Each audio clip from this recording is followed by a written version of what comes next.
rented, it adds to the revenue.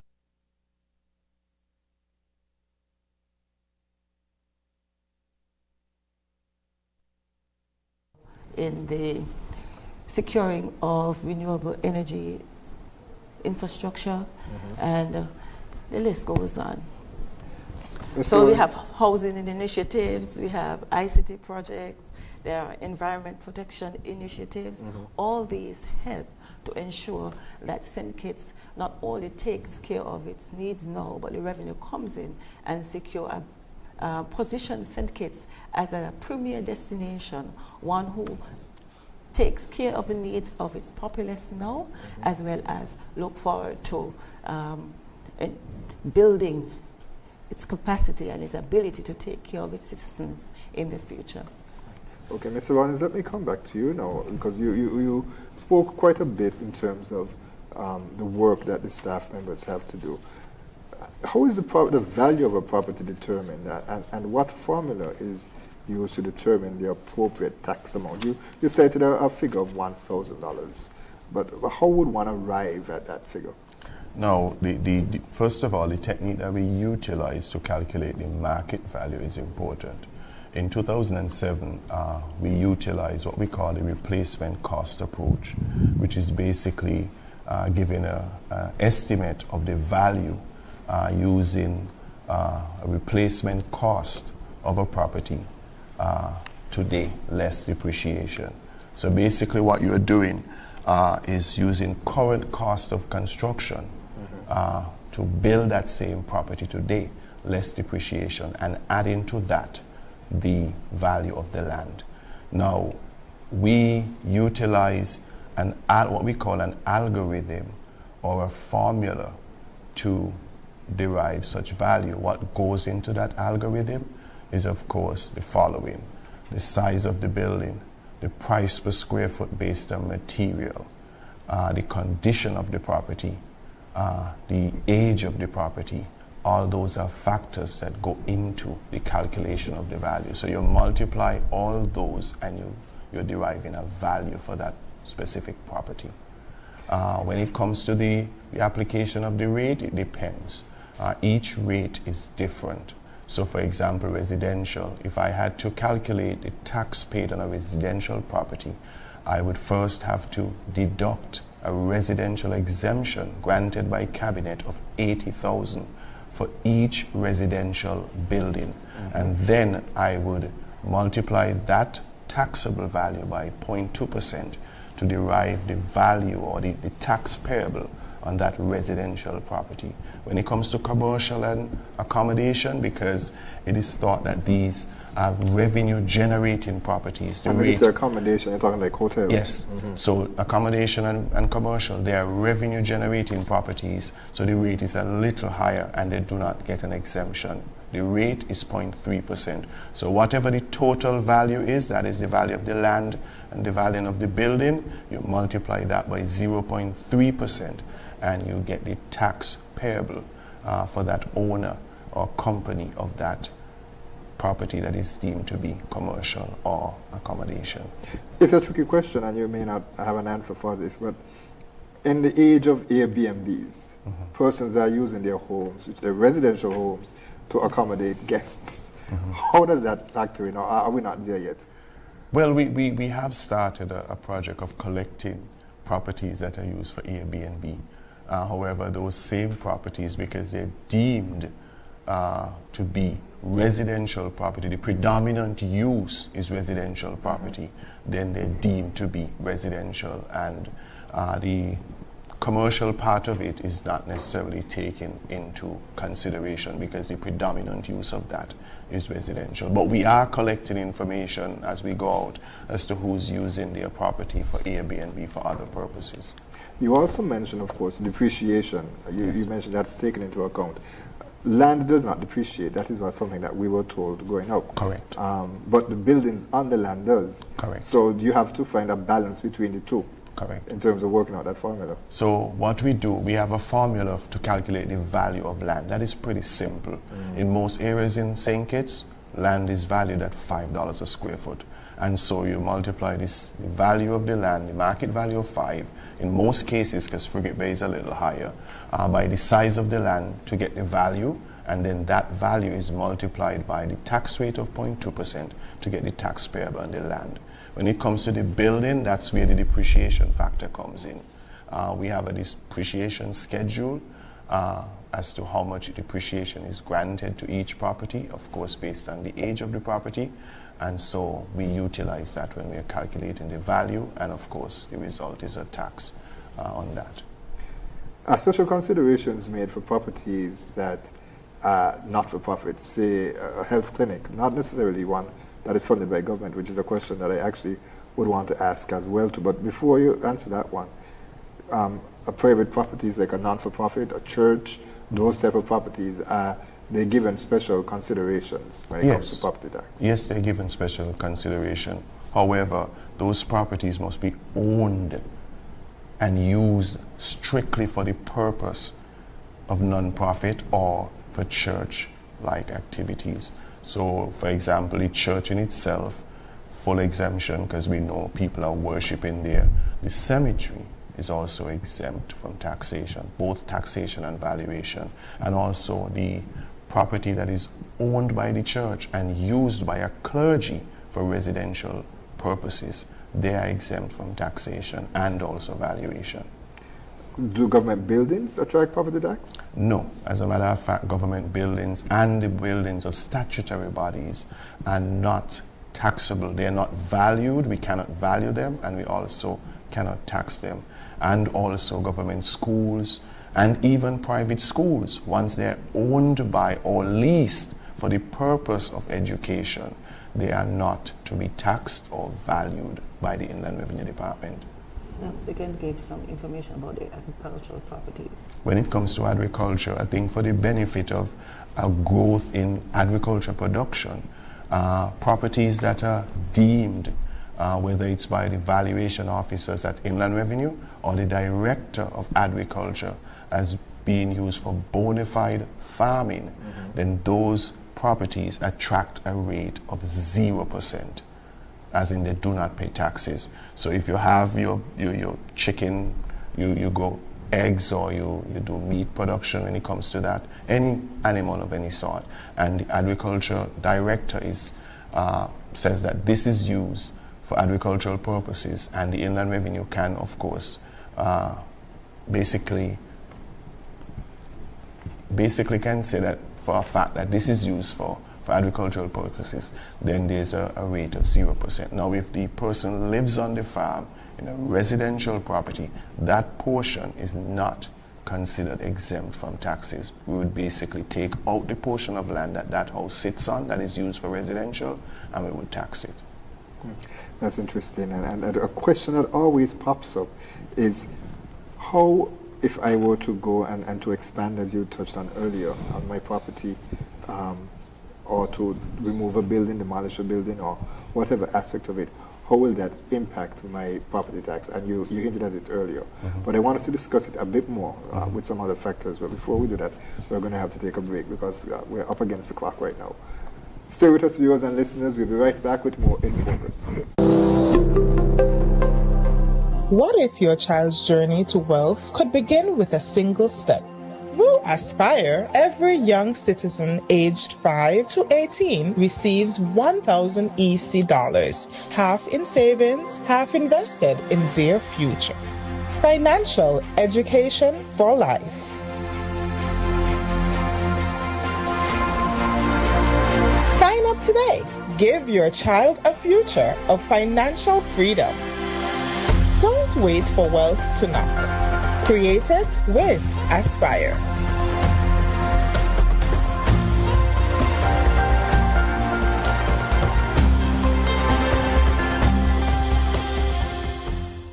If you haven't done it as yet, please do it today. Subscribe to our YouTube page at SKNIS Media for regular updates, live coverage, and even more information on your government. While you're at it, like, share, and interact with our Facebook and Instagram pages at SKNIS Media and SKNIS Info.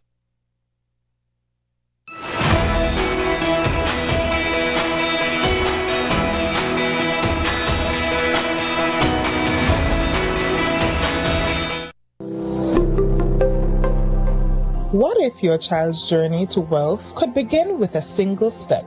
Through Aspire, every young citizen aged 5 to 18 receives 1,000 EC dollars, half in savings, half invested in their future. Financial education for life. Sign up today. Give your child a future of financial freedom. Don't wait for wealth to knock. Create it with Aspire.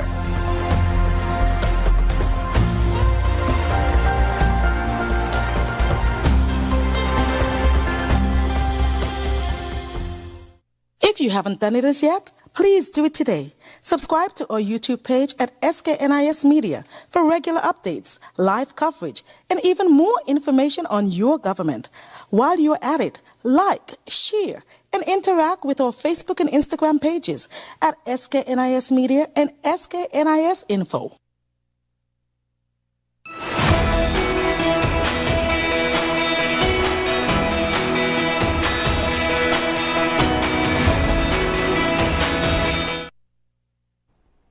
Thanks for staying with us. We continue our discussion with officials from the Inland Revenue Department, Assistant Comptroller, Mrs. Liza Mills, and Mr. Norman Rollins, who is the Chief Valuation Officer at Inland Revenue.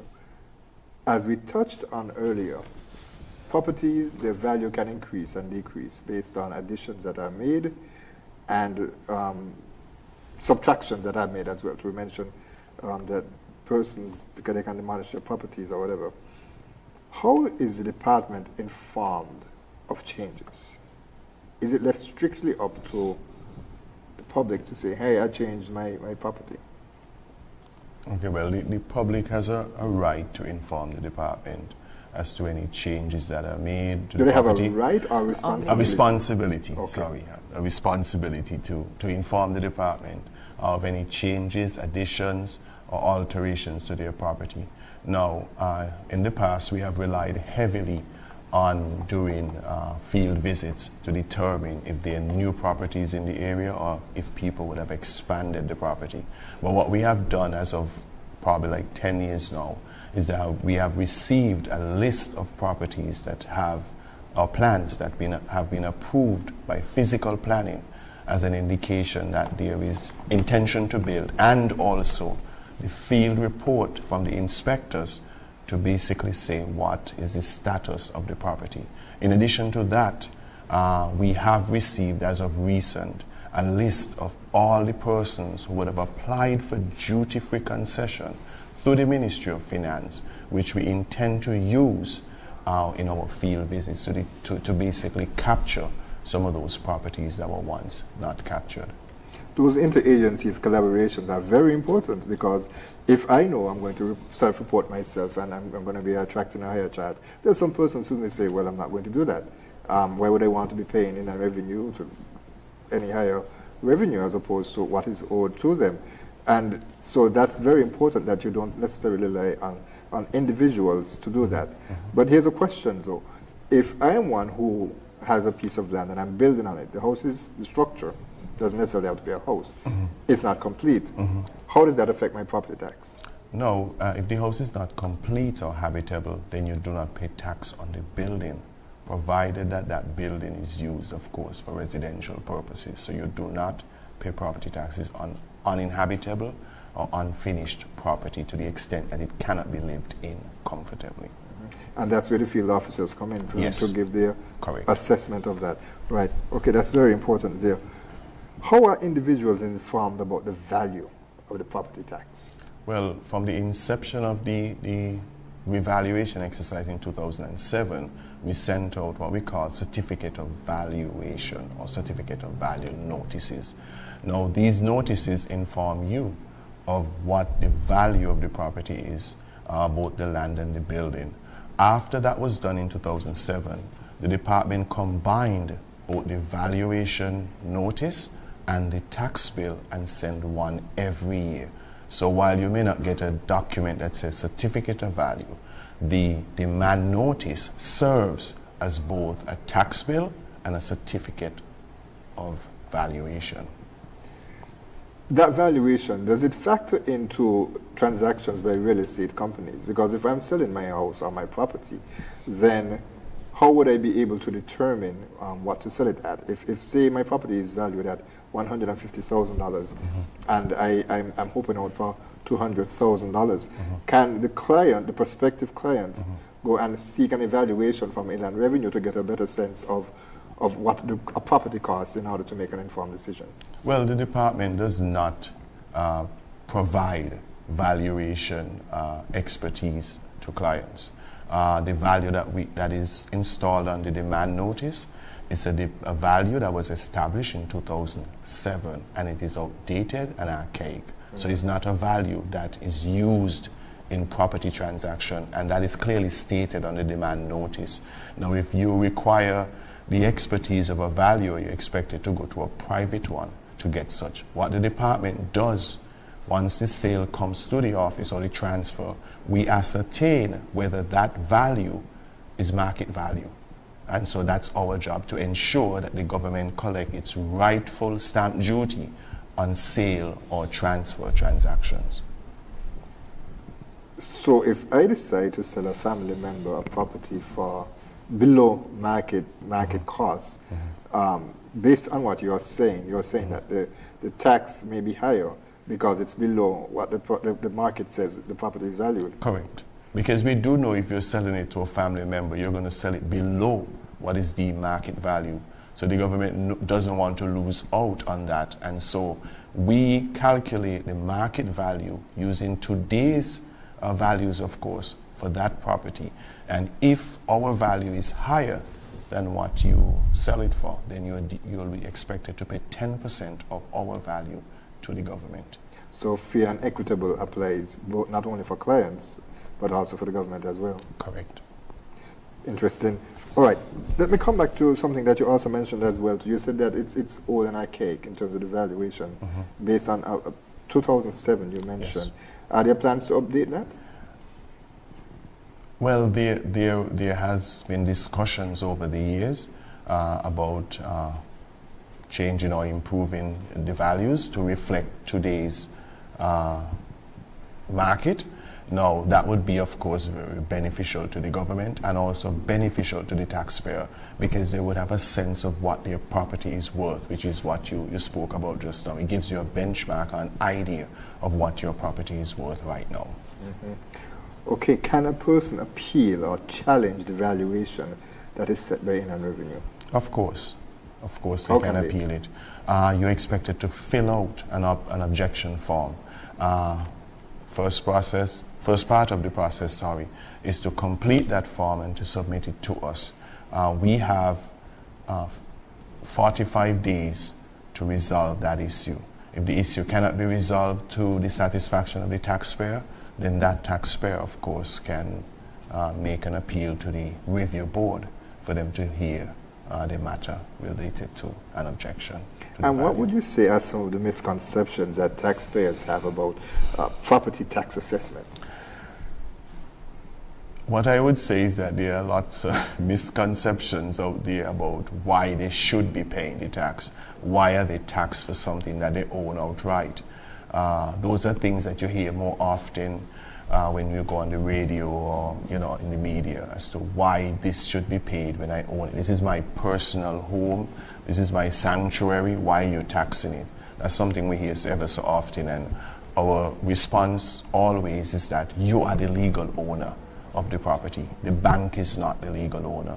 The bank's name doesn't appear on the title as the legal proprietor or owner. You receive the services, you want to make an investment into your country, so you're expected to remit the property taxes to the government of St. Kitts and Nevis. So that leads to a very interesting question. I'm not sure if you're able to share it, but how would you describe the compliance levels currently? The persons come willingly forward and pay their taxes as it relates to property tax? In every country, I think that it's inherent in our human nature. There are persons who would voluntarily comply. There are persons who would need encouragement, hence why the law incorporates some penalties and some enforcement action for those ones who would not readily pay their taxes on time. Such is the case in St. Kitts. We have persons who voluntarily comply, and I want to, at this point in time, thank all those taxpayers who continually contribute and pay their tax obligation as far as property tax is concerned every year, and this year is no exception. This year we're encouraging all our taxpayers to pay their property tax. Now, they may do so via several means, of course. We have quick pay, of course. Quick pay is facilitates the payment where the taxpayer to go to our website and just type in www.skniid.com. That's our website, and then just keep quick pay, and then they are able to put in their property ID and pay easily. And with quick pay, you don't have to register. You don't have to have an account there. No, you can just go on and just do it. Right. Mm-hmm. So individuals need not necessarily have an account. Persons can, and we're encouraging individuals, in light of the fact that Inland Revenue is transitioning to a new system. Those persons who would have paid already, we are still encouraging those persons who would have normally paid and have not paid as yet to use our quick pay services. All right? So that's one means whereby we're encouraging individuals to pay their property tax. And what are the other ways? Of course, individuals can feel free to come into the Inland Revenue Department. That's one way. We're open, we accept cash or legal tender. By the way, we do not refuse any funds. And we also have SMARTS. Persons can register on the SMARTS platform and pay there, as well as pay via the National Bank's payment portal, and also via the, yes, I think those are the main means. National Bank's payment portal, SMARTS, quick pay in particular, we're encouraging individuals, if you have not paid and you recognize that persons, you have not paid as yet, you can come into the department, pay as you would have normally, use your property tax information from that you would have received on your 2025 demand notice, and come. Persons at this point in time, we're encouraging individuals as well to come to the department. If you have not received your demand notice as yet, come to the department. We'll be more than happy to allow persons to do that. But what is important to us, there are lots, as you asked a question in relation to compliance, there are quite a few persons who have or struggle with paying. That's a fact. There are quite a few persons, and when I would have attended some town hall meetings recently, one person would have said to me, you know, Eliza, even my next door neighbor, I know for a fact that that particular person is not paying. So there is an appeal from the department to encourage individuals, owners, to see the relevance of paying their property tax, because St. Kitts is fortunate in light of the fact that we do not have a personal income tax. But the property tax is one means whereby individuals over a large, you know, because we have quite a number of persons who own property. I think it's our largest taxpayer base. These individuals can contribute to nation building. And so the appeal really is to, you do not have, as Mr. Rollins would have said before, you do not have to wait until the end, which is June 30th, but you can come in and make a payment arrangement. We have collection officers who are positioned to look at your situation. And so we're not saying to you, okay, we want you to pay X and Z. We look at the individual's ability to pay. And the onus is on the taxpayer, we're saying, to, you know, tell us your financial position, so that we can better serve you. So Inland Revenue, despite the fact that the law says pay, there are measures that are put in place that will allow individuals to pay based on their means, notwithstanding the fact that there is a value. Penalties for persons who don't pay and are compliant? For persons who need a little encouragement, of course, there is a late payment penalty of 10%. Interest accrues every month at a rate of 1%. So imagine if I do not pay this year, 1% goes on in January, 1% goes on in February, 1% goes on in, so it accumulates over time. Let's use the numbers that the random number that Mr. Rollins threw out. Let's say $1,000. That's $100, 10%. $100 is 10%. Yes. Mm-hmm. So it goes, it adds up over time. Now, there have been instances that persons want to sell their property, and they would not have paid or would have been careless in relation to their property tax obligation. They come to the Inland Revenue, and despite the reminders that Inland Revenue send, the reminder notices, the appeals that come to the various collection officers, they sometimes still expect that Inland Revenue will be lenient and not collect the tax. Mm-hmm. All right, so this, we're saying, if you do that, you are not contributing to nation building. And it means that, something else would have to be sacrificed. And so, again, the appeal is all property owners use the means that are available. Inland Revenue, since its mass introduction, has employed several means to get in touch with our taxpayers. So we now contact taxpayers via email, which is something that we would not have done before en masse. We remind individuals of the upcoming notices, as well as we are positioning ourselves to say, regardless of what time of day it is, you can reach out to the Inland Revenue Department, because apart from our physical presence during the 8 to 4 period, we do have a tax assistant, and that tax assistant is called Keisha, is a chatbot. So you can go to Inland Revenue's website, type www.skniid and interact with Keisha should you need any information in relation to property tax or any other tax type. I want to touch on the smarts in just a bit, but there's something that I wanted to ask in terms of the trends. What trends are we seeing in terms of payments to Inland Revenue and the compliance as it relates to property taxes? Are persons becoming more compliant? Because, of course, you would see that the economy, as it expands, that there are additional buildings that go down. So have we seen increases in terms of persons being compliant? Even though the numbers are going up, is it going the other way? What are the trends? As far as Inland Revenue is concerned, I don't think I can speak intelligently at this point in time in terms of our numbers, right? But what we have seen, or what we know to be true, is that there are persons who remain non-compliant. And Inland Revenue, because of our responsibility to reach out and to try and encourage them to voluntarily comply, we continue to do so, right? Their property tax, however, has been one of the greatest revenue generators of income revenue for our country. Mm-hmm. And this year in particular, the revenue target is 22.87 million.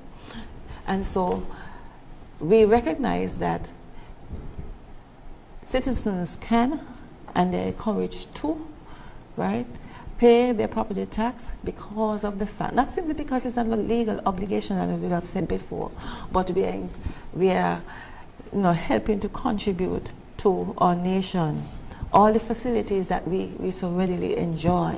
We enjoy the roads, we enjoy the infrastructure, we boast about St. Kitts being a wonderful place to be. And of course, when our regional counterparts or come to St. Kitts, we say, well, they enjoy St. Kitts, mm-hmm. all right? And we are in a privileged position because not only are we serving our populace here, but the product there is benefit because individuals, we have a tourism product that is second to none.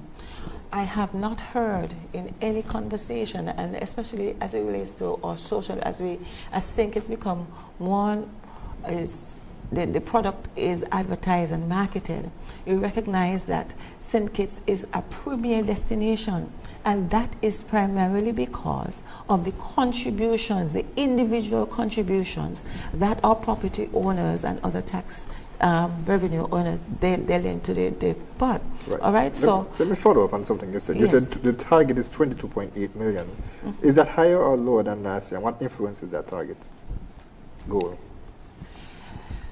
It is slightly higher than last year. Which was, do you remember the number? If you don't have the number, yes, don't guess. No, right, no. But it's higher. Yes, it's higher than last year. And of course, I cannot speak to what would influence the increased target intelligently. However, what I do know is that Inland Revenue we are expecting to collect, or via our education programs, to collect revenues from those persons who have not paid.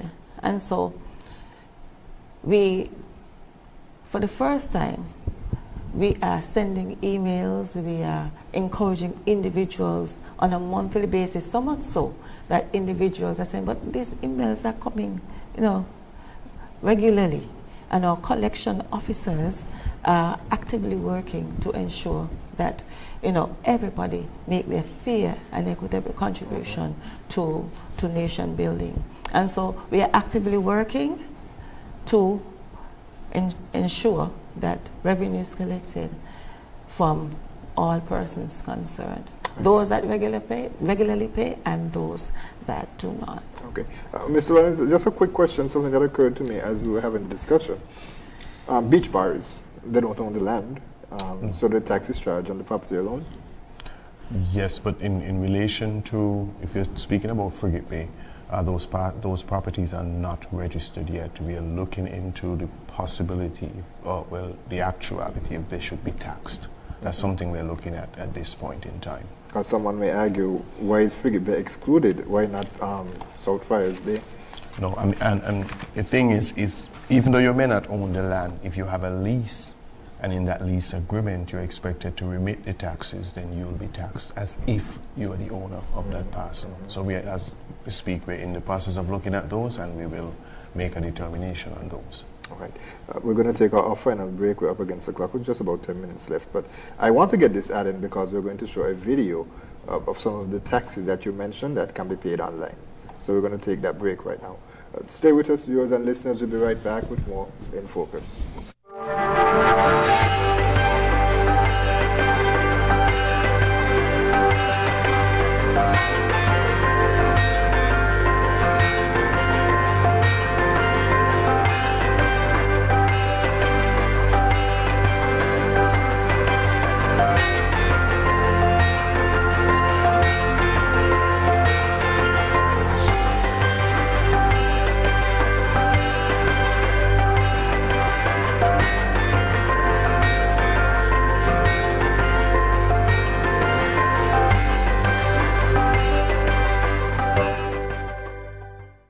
If you haven't done it as yet, please do it today. Subscribe to our YouTube page at SKNIS Media for regular updates, live coverage, and even more information on your government.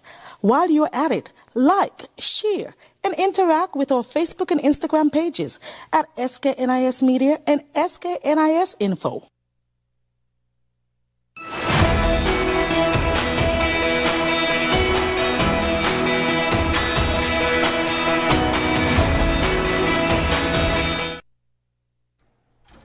Thanks for staying with us, and we are preparing to wrap up our conversation with officials from the Inland Revenue Department. We spoke a lot about property tax, and now we're going to move about how can you pay your taxes other than having to go in. Most persons are doing business online. Certainly that is something that the government is encouraging, and there is something called the SMARTS system. Ms. Mills, tell us about SMARTS.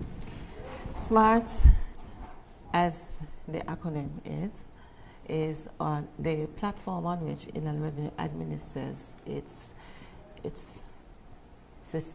taxation. Inland Revenue administers its taxes using this platform. It stands for Sustainable Modernized Administration Tax Revenue System, right? It was first introduced in March of 2024, and we have seen that individuals who have begun to use, who have registered for SMARTS, have begun to realize the benefits of doing so. One of the benefits of doing so is that they can see their entire account.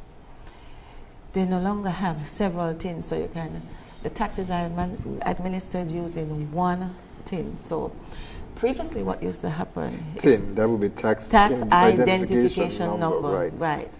So SMARTS allow all taxpayers to have one tax identification number. So as a business person, I would have had properties, and those properties previously had a different tin. What SMARTS allow the individuals to do now, and for us to see, is to have one tax identification number so we can seamlessly manage the taxpayer experience with Inland Revenue. Not only that, Mr. Rollins spoke to being able to do objections. SMART allows for the taxpayers, regardless of what time of day it is, to log on to the platform, and if they so choose to do an objection, it will allow them to do an objection and send it to the Inland Revenue Department via that means. SMARTS, I dare say, is safe as a result of the fact that it has a two-factor authentication process, right?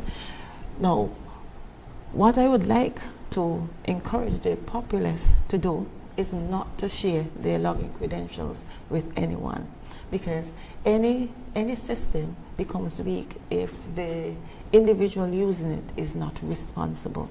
Inland Revenue has also placed some safeguards in place to ensure that it cannot be easily hacked, and so we have done all the work based on what our mandate is to ensure that the information is kept safe. And so right away as well, taxpayers generally, sometimes in the past we would have had requests for proof of address. One benefit is that the taxpayers can now go on and use information readily available, official documents readily available in SMARTS to provide that proof of address other than coming to the Inland Revenue Department. So that you can use that to service a bank or whatever. Absolutely. Okay, that's interesting. How many persons, well, it's again a general question that you may not be able to answer, but how many persons are taxpayers in this country, and how many of them are, what percentage would you say are registered for SMARTS? What I would like to say to that is, I will generalize. Since the inception of SMARTS, our taxpayers have been encouraged to file online, right? And we started with our business taxpayers. And what we have seen is that they have begun to file online regularly, and they're enjoying the experience, right? So most of our taxpayers that are non-property owners have now registered on SMARTS. Now, with respect to property owners, however, this year is the first year, as a matter this in the month of June, this is the first time we are actively administering property tax via the SMARTS. And so this, what we started with, issuing the demand notice via SMARTS. Inland Revenue will roll out other aspects of the program, but this is where we are at the moment. And so persons, once registered for SMARTS, could go in and see their demand notice. What we are encouraging individuals again to do, if you have not yet received your 2026 demand notice, you are encouraged to come to the Inland Revenue Department, register for SMARTS, and you can just do so by logging on to our website. Let me just stop it. There's a graphic that we have that right that we can have. Okay, wonderful. Right, go ahead. You can go So ahead. you can register for SMARTS by going on to www.skniid.com. Click SMARTS, then you proceed to log in. All right. Then you click create an account. All right, for first-time users. Now, everybody who has not had an account prior to 2024, where you must go in as a first-time user. Then you enter your email address, and then your password. As the steps would have indicated, and persons are seeing them on the screen, these are the steps that you should take if you are registering your property. Now, equally important, this step allows individuals the access to the My Government portal, because My Government portal is just a gateway, right? To get to your Inland Revenue account, there are some additional steps where individual has to activate their account.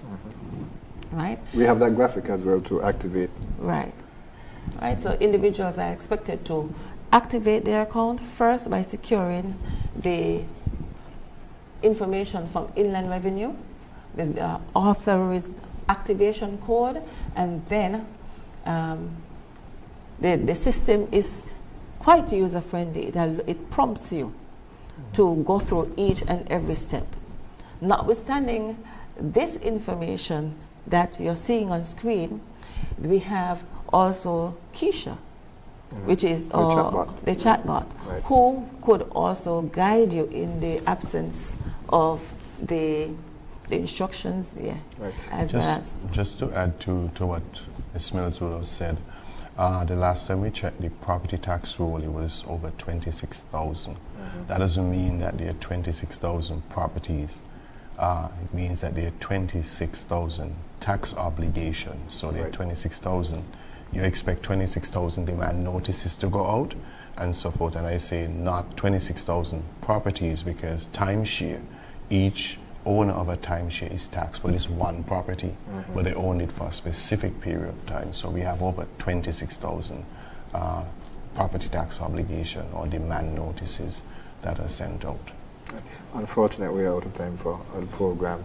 I would just ask one final question in terms of SMARTS. Is it in Nevis yet? And if not, when will it be introduced? Do you have a timeline? SMARTS, as we operate one Inland Revenue Department. We are federal, so SMARTS, of course, was rolled out in Nevis the same time. So all the other tax types, with the exception of the property tax, has been rolled out. Right. Now, Nevis has taken a decision because they are undergoing some other program as well. I think they're doing a mass valuation. They're doing the revaluation exercise.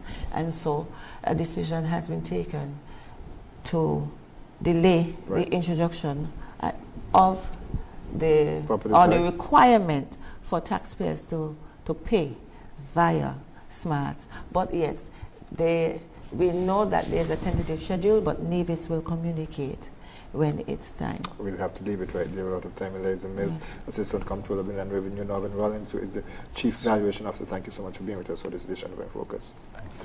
We'd like to thank you, viewers and listeners, for joining us for this edition.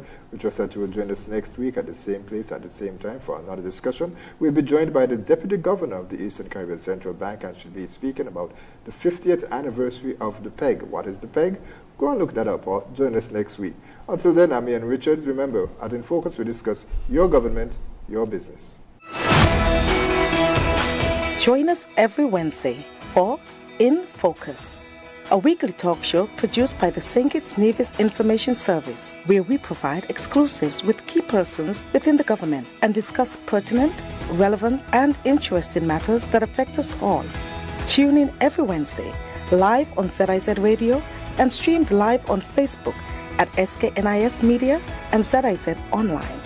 In Focus, your government, your business.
For generations, the people of St. Kitts and Nevis have relied heavily on imported food to feed our nation.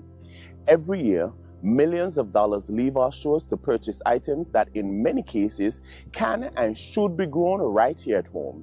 In fact, the Federation's food import bill has climbed to over $200 million annually, highlighting both the challenge and the opportunity that lies before us. But today, just outside the community of Newton Ground, a quiet transformation is taking place.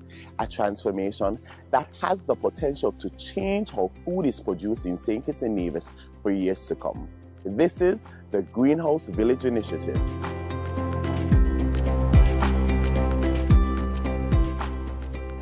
Located at Brotherson Estate on the outskirts of Newton Ground in the parish of St. Paul's, the Greenhouse Village Initiative represents a bold step forward in modernizing agriculture within the Federation.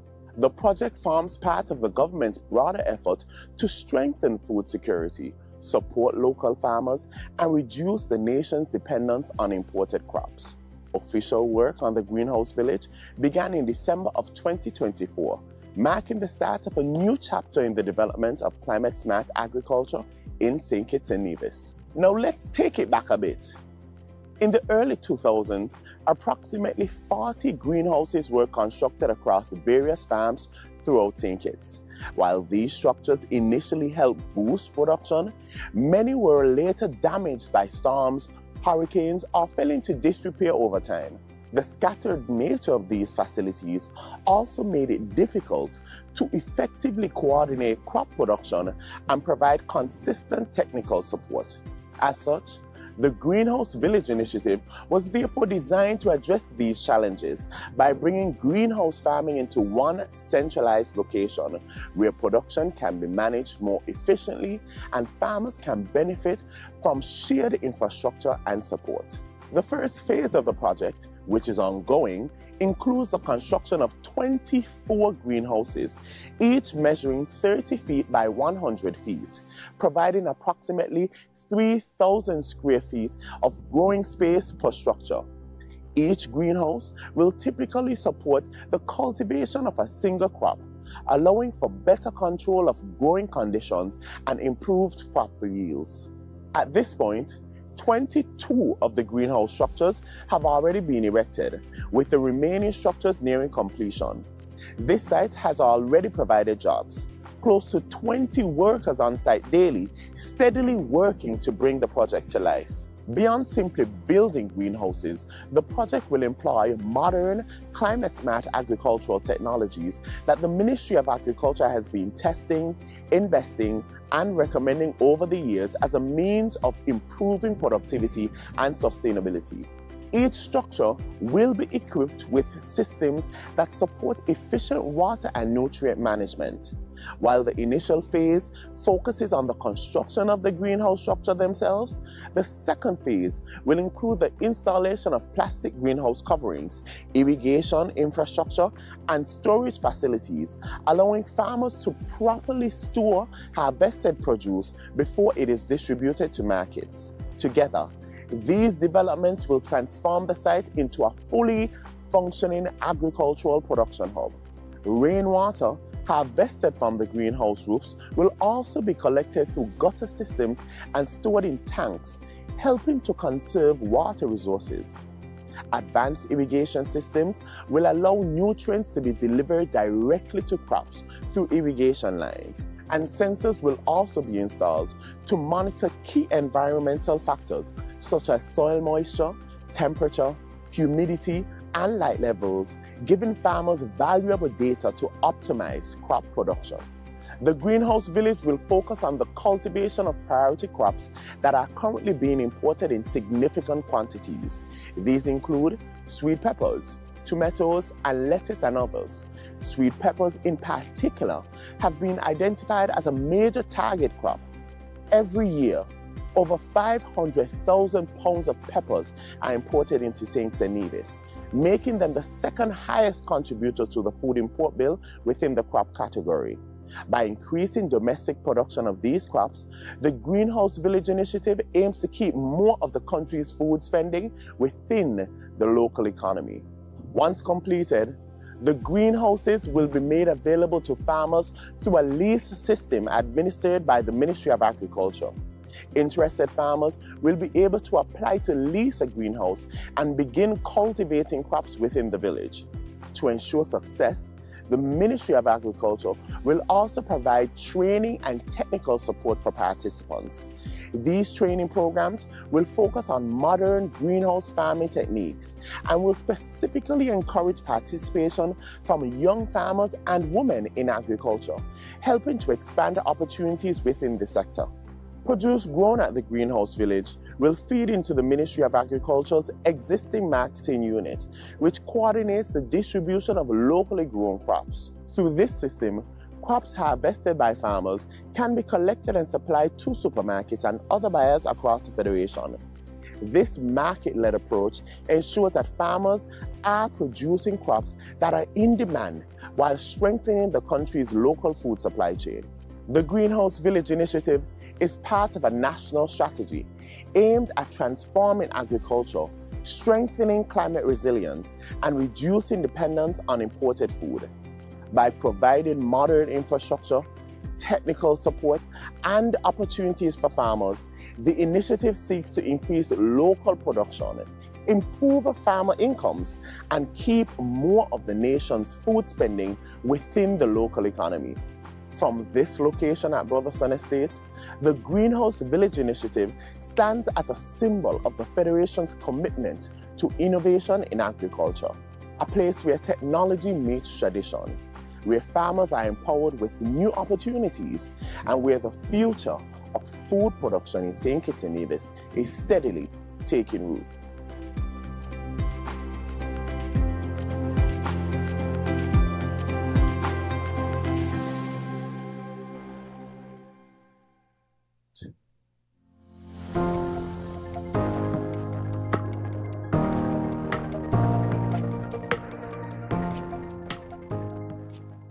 The Bassier High School has for long been a cornerstone of our national story.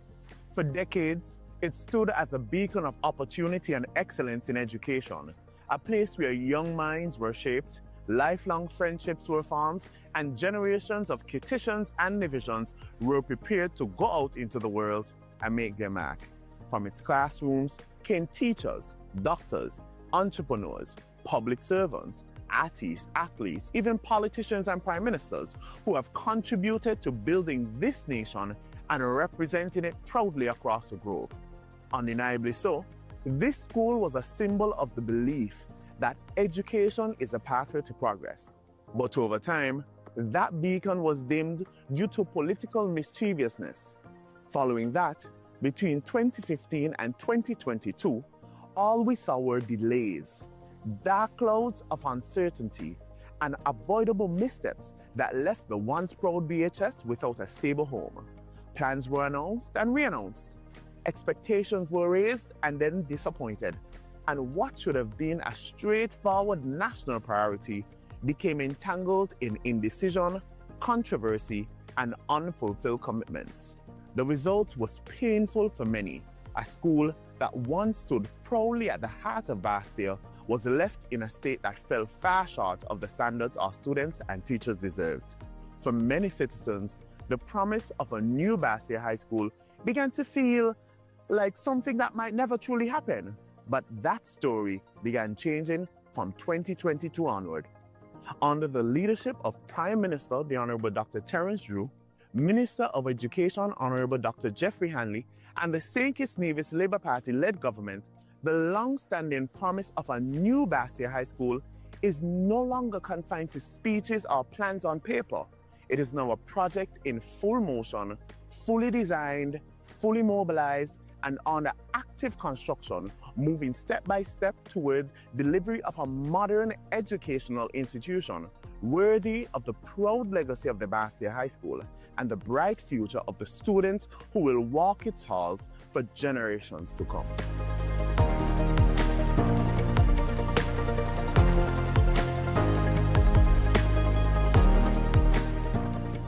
From the beginning, the Drew-led administration made it clear that the people of this country, specifically the students, parents and teachers of the Basse High School, past and present, deserved more than announcements. They deserved delivery. They deserved honesty. They deserved progress they could see. That is why this government took a clear decision that the Basse High School will be rebuilt on its original historic site on Victoria Road, restoring the school to a place where its legacy was built and where its future would now rise. In August 2022, high on this government's agenda, following their historic win, the cabinet under the Juled administration publicly confirmed that they had reaffirmed this decision. That the new Basse High School will be built right here at this old Basse High School site. In the 2023 budget address, Prime Minister Drew further stated that the government would push forward with rebuilding Basse High School at its original location. This was a statement of principle, a statement that this government would fix what had been mishandled and move with seriousness to give the nation a modern, world-class educational facility. The truth is that under the last administration, the Basse High School became one of the clearest examples of promises made without delivery. For years, the former administration proposed building the new Basse High School. Yet, despite the repeated announcement, the school was never built. Even more troubling, official reports showed that public money was paid out on the project during that period. $11 million was paid out in management fees to a regionally based company for the construction of the Basse High School in 2021. A further $2.7 million in 2022 was paid out for contract payments to that same company, close to $14 million of our money paid to this company to begin construction, and absolutely nothing was done. And though this company failed to fulfill their duties, none of this money was ever reimbursed. So when people ask, why has there been so much concern, skepticism, or anxiety around this project? The answer is simple. You are concerned because you, the people, remember. You remember the years of talk, the years of waiting, and you remember the significant amount of sums that were paid out while the new Basse High School still did not materialize. But the difference now is that this administration did not continue that pattern. It reset the project, changed course, returned to the original site, advanced the design, completed demolition, mobilized construction, and moved the school from rhetoric to reality.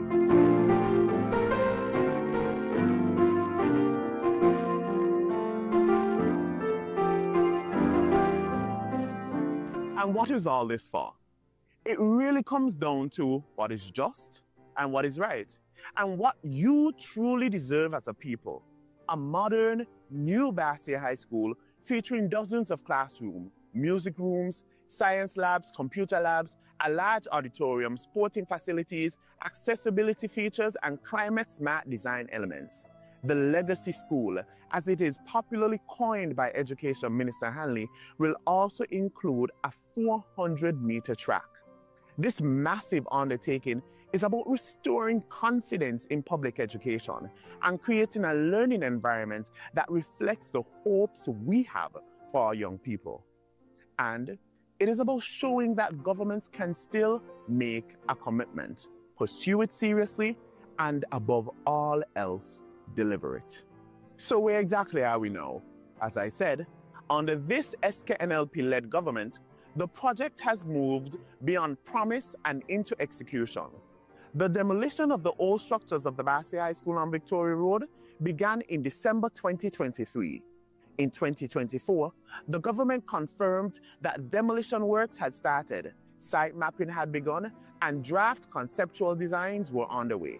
By March 2025, Minister Dr. Jeffrey Hanley announced that construction would begin in the coming weeks. Then in June 2025, the government confirmed that construction had officially commenced with large-scale excavation work underway on site.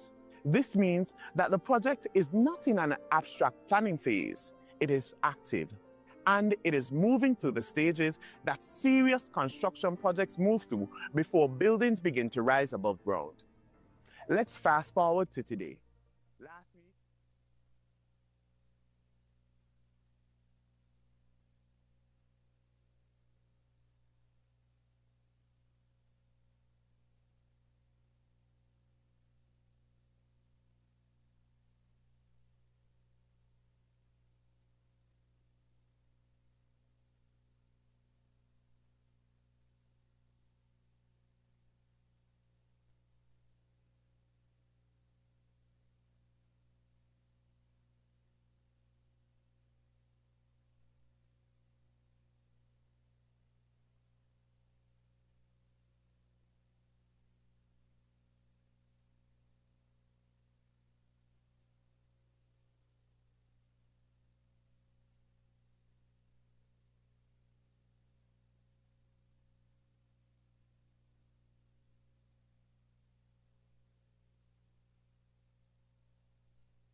Sean, you think they are representing anybody?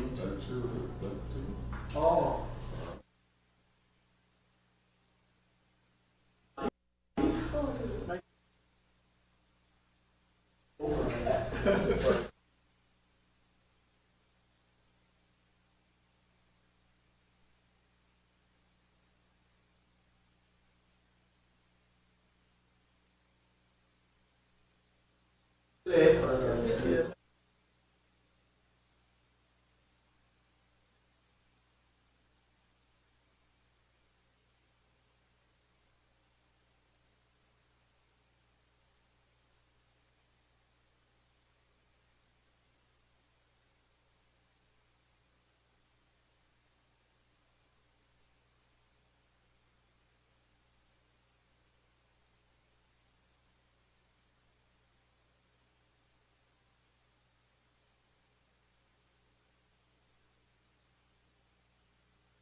Morning, everyone.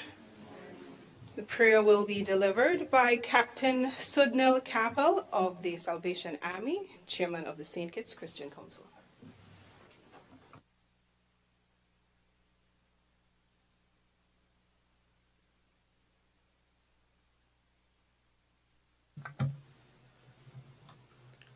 Let's bow your head with me as we pray. Eternal Father, loving God, creator of everything, and author of grace everlasting, we invite your presence upon this gathering today. As we meet for the regular National Assembly meeting, Father, we pray that your holy presence will fill this place. Bless our leaders, we pray. Bless the leader of the House, the Prime Minister, the leader of opposition. Bless all cabinet members and all representatives. May they find during the time together a common good, a greater purpose, and many productive means to bring glory to you. May they be united in heart and mind as they discuss important matters in moving the Federation forward.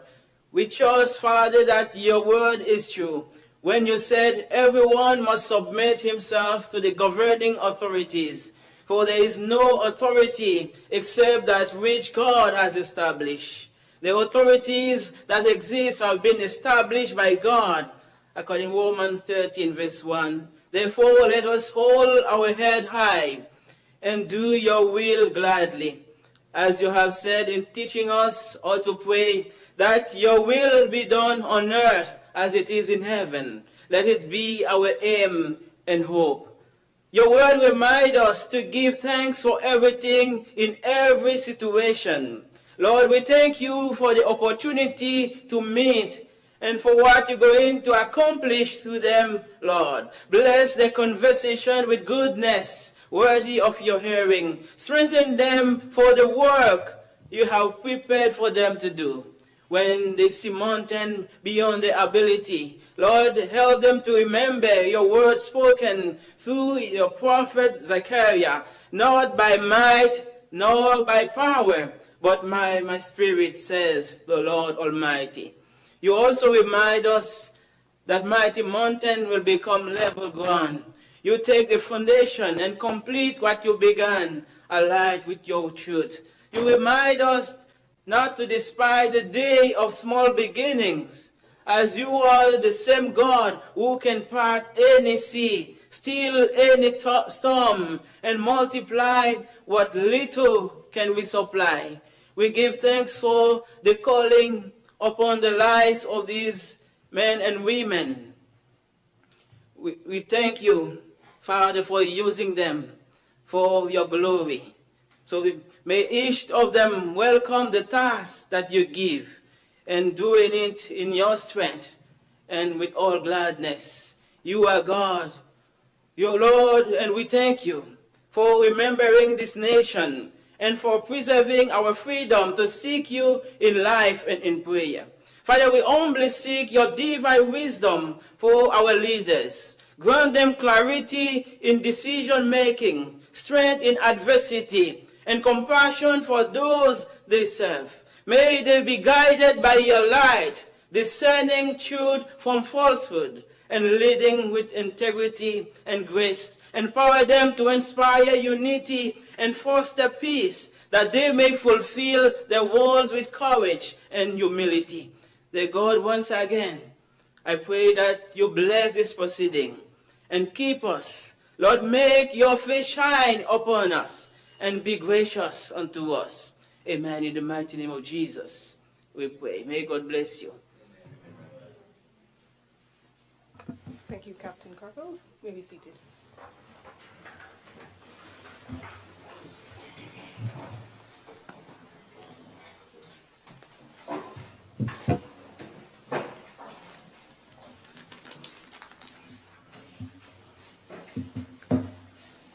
Before we proceed, just a brief housekeeping matter.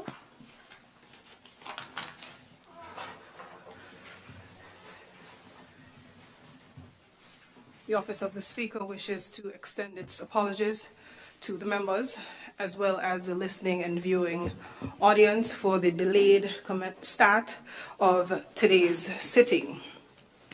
The delay was due to some technical difficulties. However, those issues have now been resolved and we are in a position to proceed. Thank you kindly for your patience. Madam Clerk. Confirmation of minutes. Honorable members, minutes for 3 sittings were circulated with your dispatched packages. I now open the floor for any amendment prior to the motion for confirmation. Are there any, just a moment. Are there any amendments for the minutes dated 31st March 2026? Amendments for minutes dated 30th April 2026. Minutes dated 11th June 2026. Very well, may I have the motion? Madam Speaker, with your leave, I rise to move a motion that the minutes are for Tuesday, March 31st, 2026, for Thursday, April 30th, 2026, and for Thursday, June 11th, 2026 be confirmed. Is there a seconder? I recognize the Honourable Member for St. Christopher 1. I rise, Madam Speaker, to second that motion. The question is that the minutes dated 31st March 2026, 30th April 2026, 11th June 2026 be now confirmed as circulated. Those in favour? Those against? The ayes have it. The minutes have been confirmed forthwith. Next item. Messages from the Governor General. There are no messages. Announcements by the Speaker. Briefly, my office is in receipt of notices of absence from the member for St. Christopher 5, the member for St. Christopher 6, and the member from St. Christopher 8. Said members will be absent from today's proceedings. That is the extent of the notices for today. Presentation of papers and of reports from committees. I recognize the Honourable Senator, Dr. Clark. Madam Speaker, with your leave, I would like to lay before this Honourable House the report entitled the St. Christopher National Physical Development Plan 2023 Update, Vision 2040 towards a Sustainable Island State.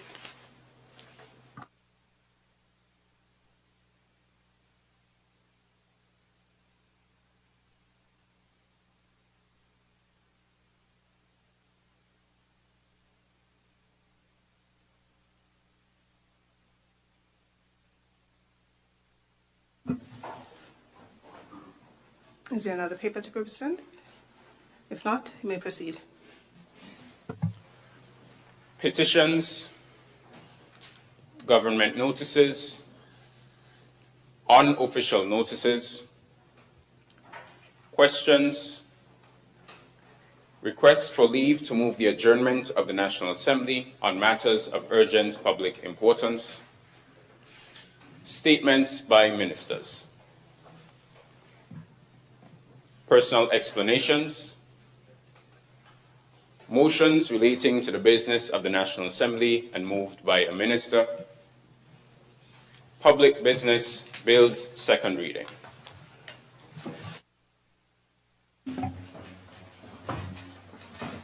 I recognize the Honourable Member for St. Christopher 3. Madam Speaker, with your leave, I rise to have read for a second time in this Honourable House the bill entitled Financial Services Regulatory Commission Amendment Bill 2026, and therefore lead the debate on the bill as well. Madam Speaker, Today in Parliament, we will be debating a suite of financial-related bills, of which the first is the Financial Services Regulatory Commission Amendment Bill. What this bill does is it gives us an opportunity to explain to the good people of St. Kitts and Nevis why these amendments matter that we're bringing to this Honourable House. Sometimes when we hear phrases like FATF or CFATF, anti-money laundering, terrorist financing, proliferation financing, beneficial ownership, and administrative penalties, they can sound distant from the everyday life of our people, Madam Speaker.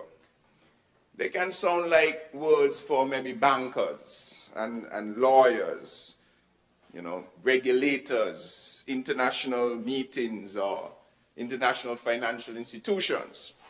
But in truth, Madam Speaker, these matter.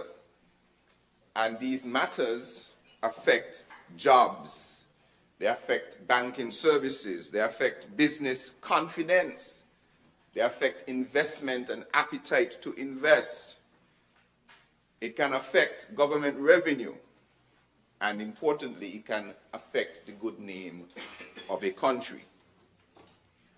Now, the Financial Action Task Force, known as FATF, sets the international standards that countries are expected to meet in the fight against money laundering, terrorist financing, and the financing of, for instance, weapons of mass destruction.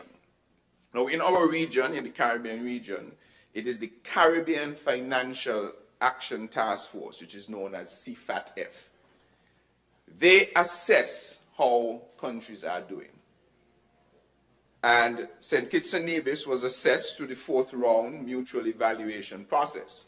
And that process identified areas where our laws and our systems needed strengthening. The work before this Honourable House is part of the national response to this. Madam Speaker, let me put this in simple terms. Criminals, terrorists, and those who support dangerous weapons do not always move money in obvious ways. They may hide behind companies, they may use professional services, they may speak or seek, rather, weak points in small jurisdictions that might be limited in capacity. They may try to move money through gaming businesses or through virtual assets or other regulated sectors. If our laws, Madam Speaker, do not give regulators the power to ask the right questions, if our laws don't give our regulators the ability to obtain the right information and also act quickly when rules are broken, then the whole country, our whole financial system could be exposed. So compliance with these standards is therefore about protecting our people, protecting our country, protecting our reputation. It is about protecting the ability of our citizens to send and receive funds. Because if we do not safeguard our financial system, then there can be the potential of the difficulty in simply sending money or receiving money. So it is about protecting businesses that rely on banks, payment services, corresponding banking relationships, and overseas partners. It is about, as I mentioned, protecting our reputation as a serious country that welcomes legitimate business and rejects dirty money.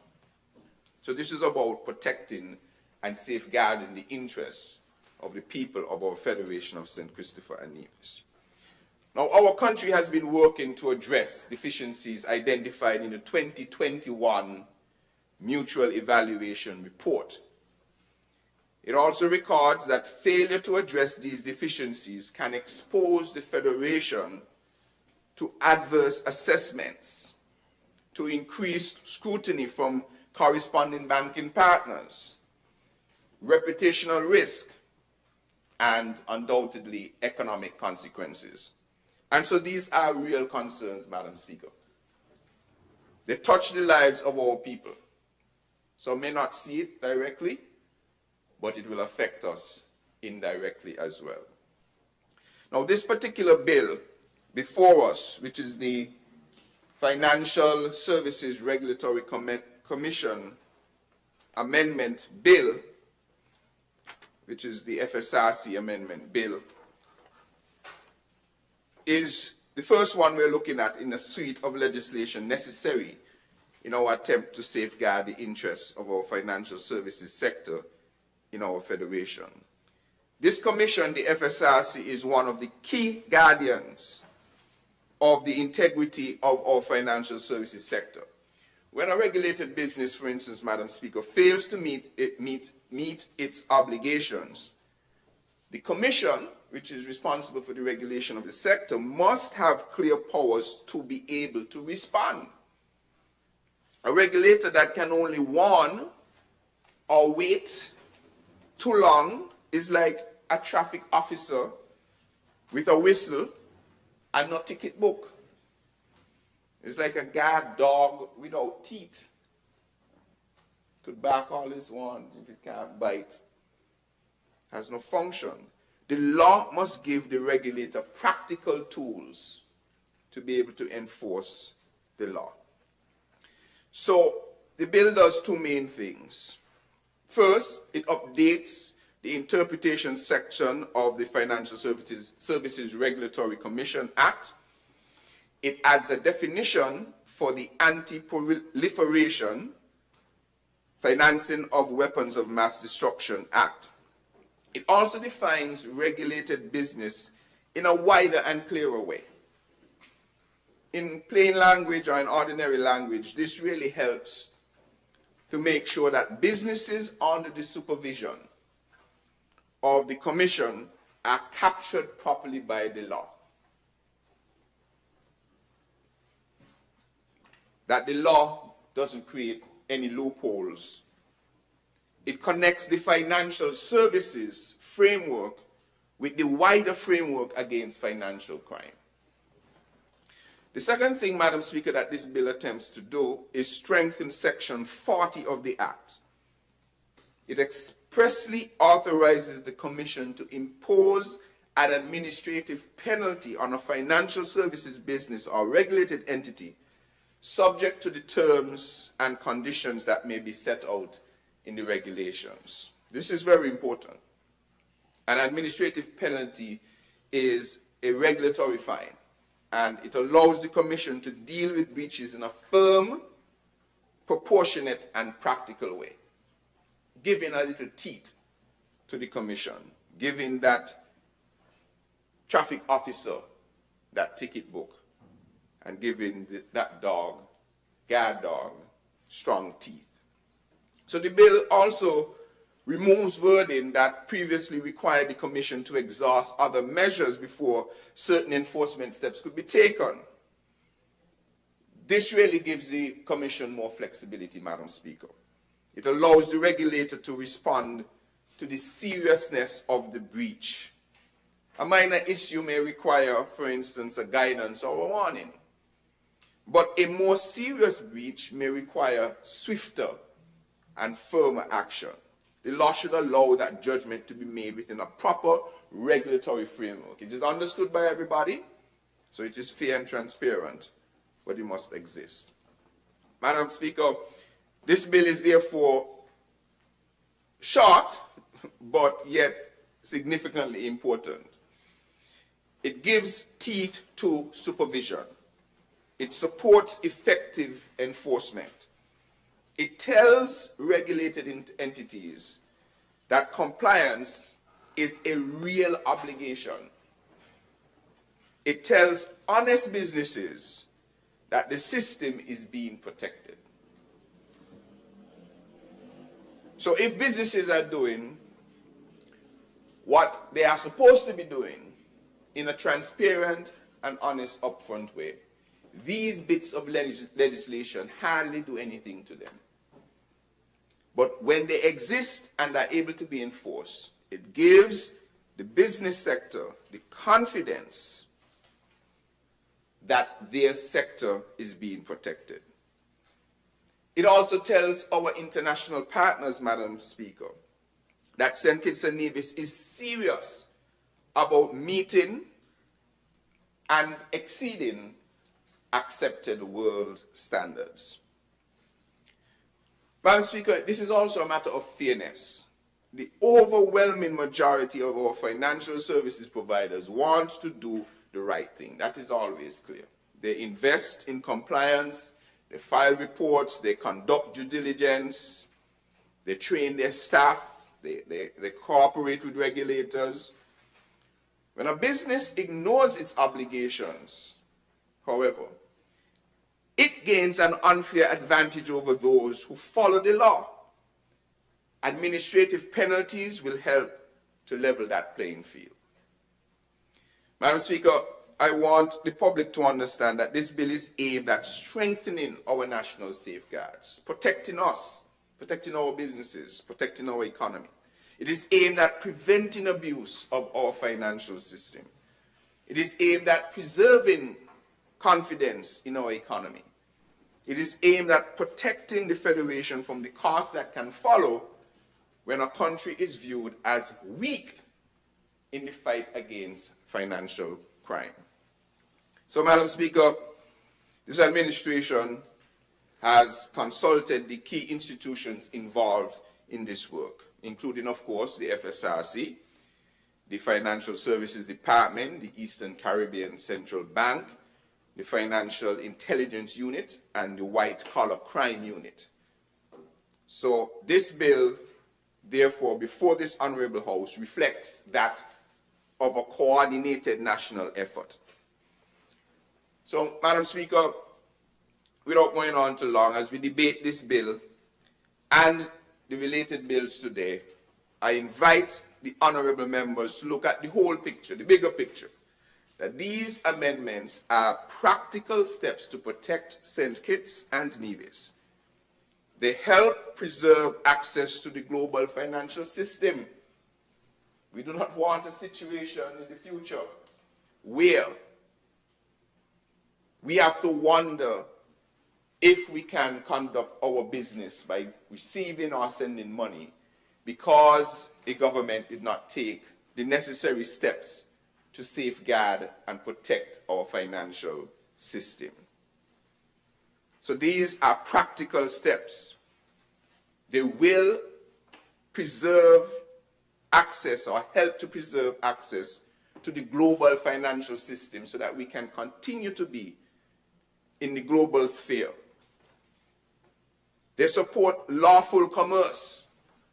They support those who conduct their business according to the laws of St. Christopher and Nevis.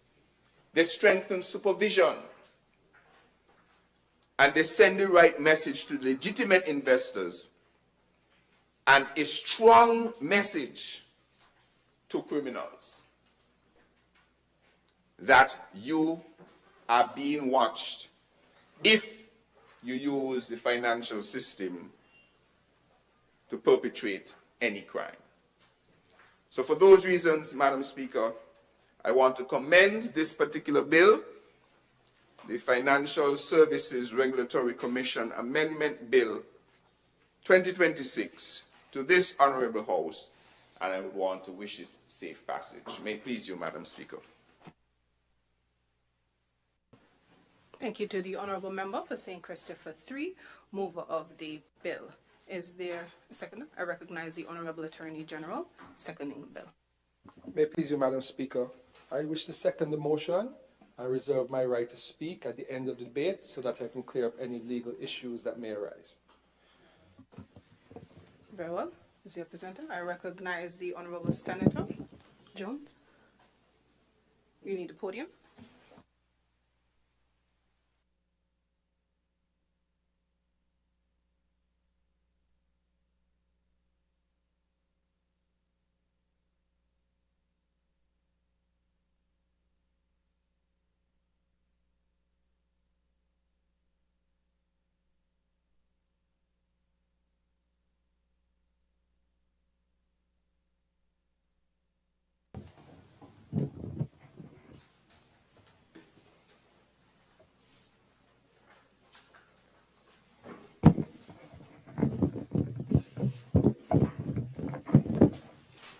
Madam Speaker, I rise to contribute very briefly or share my views on the Financial Services Regulatory Commission Amendment Bill 2026.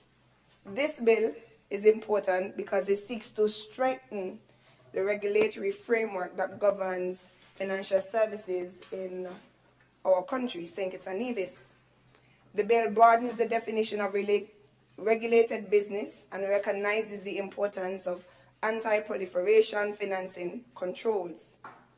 In a modern financial system, we must ensure that our laws are able to address money laundering, terrorist financing, proliferation financing, and other risks that may threaten the integrity of our jurisdiction.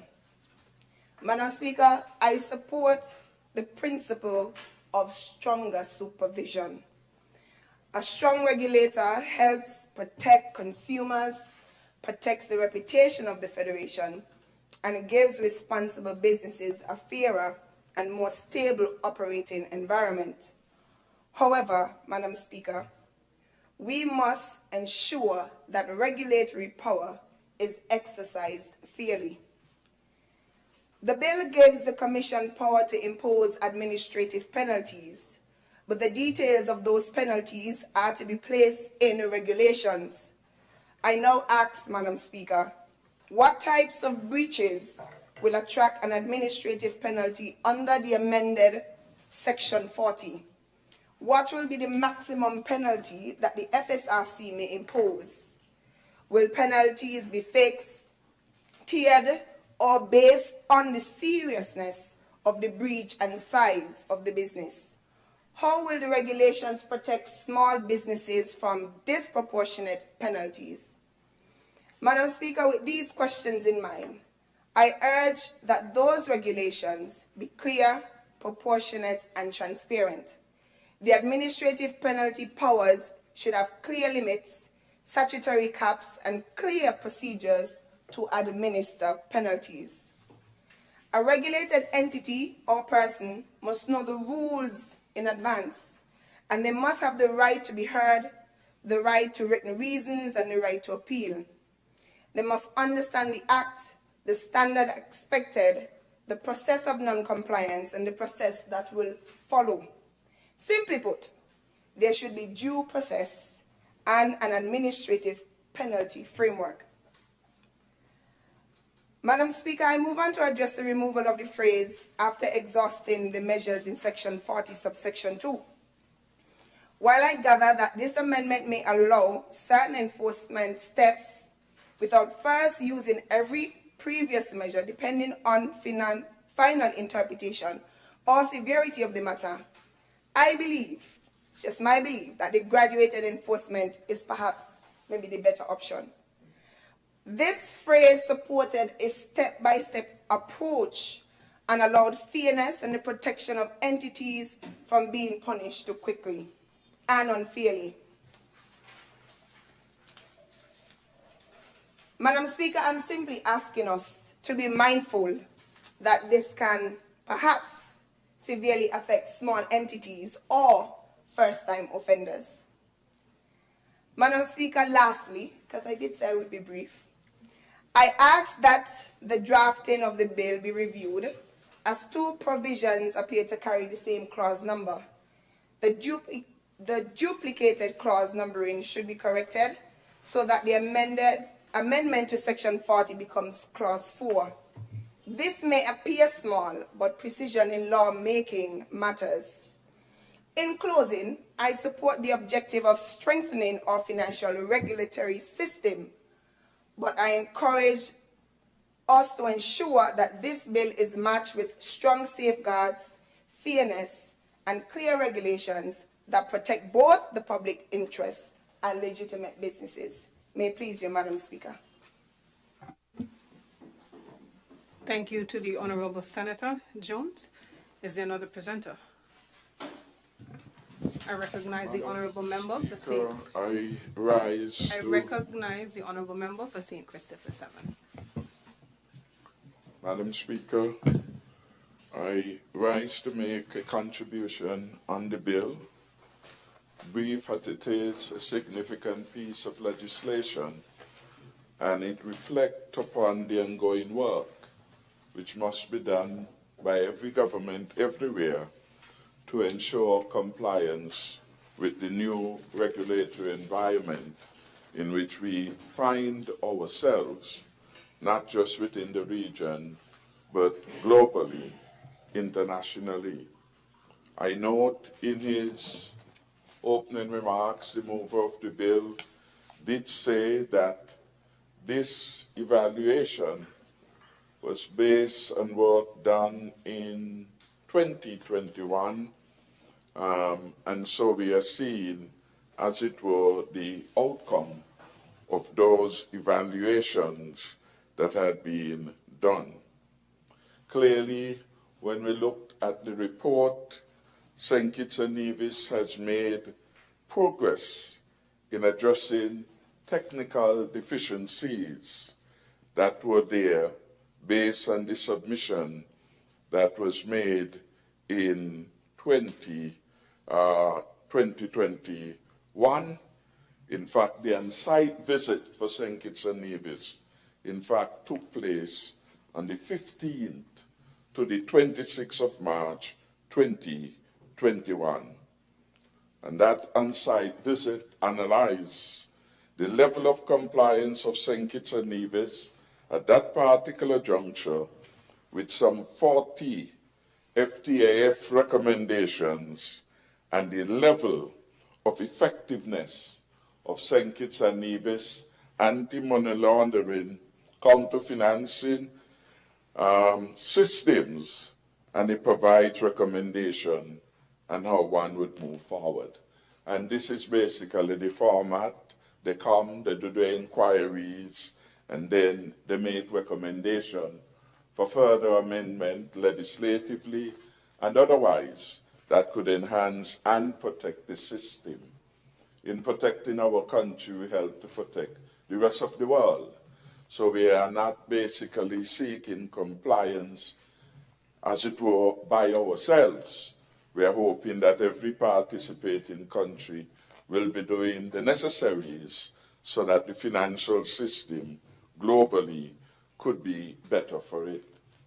Importantly, based on that evaluation conducted 15 to the 26th of March 2021, St. Kitts and Nevis then had found itself compliant on 35 of the 40 recommendations.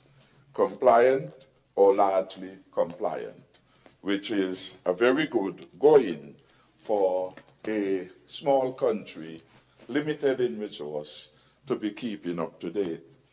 As Minister of Finance, I've had to work closely with the officials, both within the Ministry of Finance and in the legal department, and all related entities to ensure that we reach to that stage of compliance where we could, as it were, pass and pass highly as we did way back then. I am concerned, Madam Speaker, and maybe when the mover wraps up, he will give an indication of the nature of some of the consultations that would have been had with some of the entities that are the provider of these services and the input that they would have had. I support the reservation or the view put forward by the senator opposite as it relates to the amendment of Section 40B, subsection 4, and it says, impose an administrative penalty on the financial services business or regulated entity subject to any terms and conditions that may be prescribed in the regulation. In my view, it's too loose, and it doesn't reflect transparency, which those who are operating and us as citizens will need to have in any legislation of this magnitude. So I basically, Madam Speaker, would want to support that there be some reflection upon this, especially given the perceived breadth of what this is intended to do, and whether it could not have been anchored more appropriately in the body of the legislation itself, at least the broad ambit of it, rather being subject to regulations, which, though important, Madam Speaker, we would want and we would prefer some of these things be part and be of the discussion within the bill. Madam Speaker, with that brief intervention, I would want to end there to commend those in the Ministry of Finance, Legal Department, who would have worked hard and diligently in furtherance of the national and regional interests in advancing the cause of St. Kitts and Nevis at a critical period of time, because during the period of the evaluation in 2021, we were still suffering from the effects and the fallout of COVID-19. And yet, both those involved in the legal department, those involved in Ministry of Finance, and the staff at FIU, they came, prepared themselves in a commendable fashion so that we were able to get a positive evaluation and 35 out of 40 recommendations in which we were adjudged compliant or largely compliant. We look forward to continuing progress in this particular area, Madam Speaker.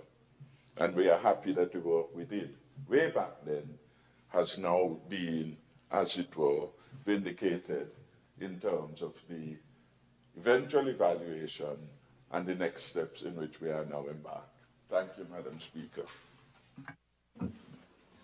Thank you to the Honourable Member for St. Christopher 7. Is there another presenter? I recognize the Honourable Attorney General, seconder of the bill, to present it.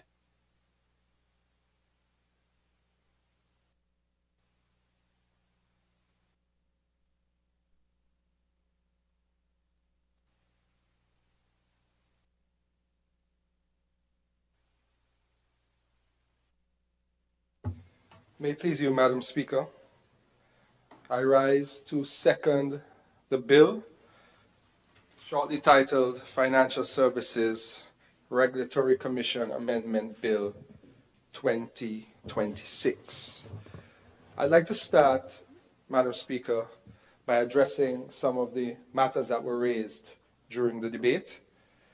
And I think it is best to start with a brief synopsis of how the process works in relation to the mutual evaluations that are done with all countries in the world to determine if we are capable of dealing with money laundering, terrorist financing, and proliferation financing.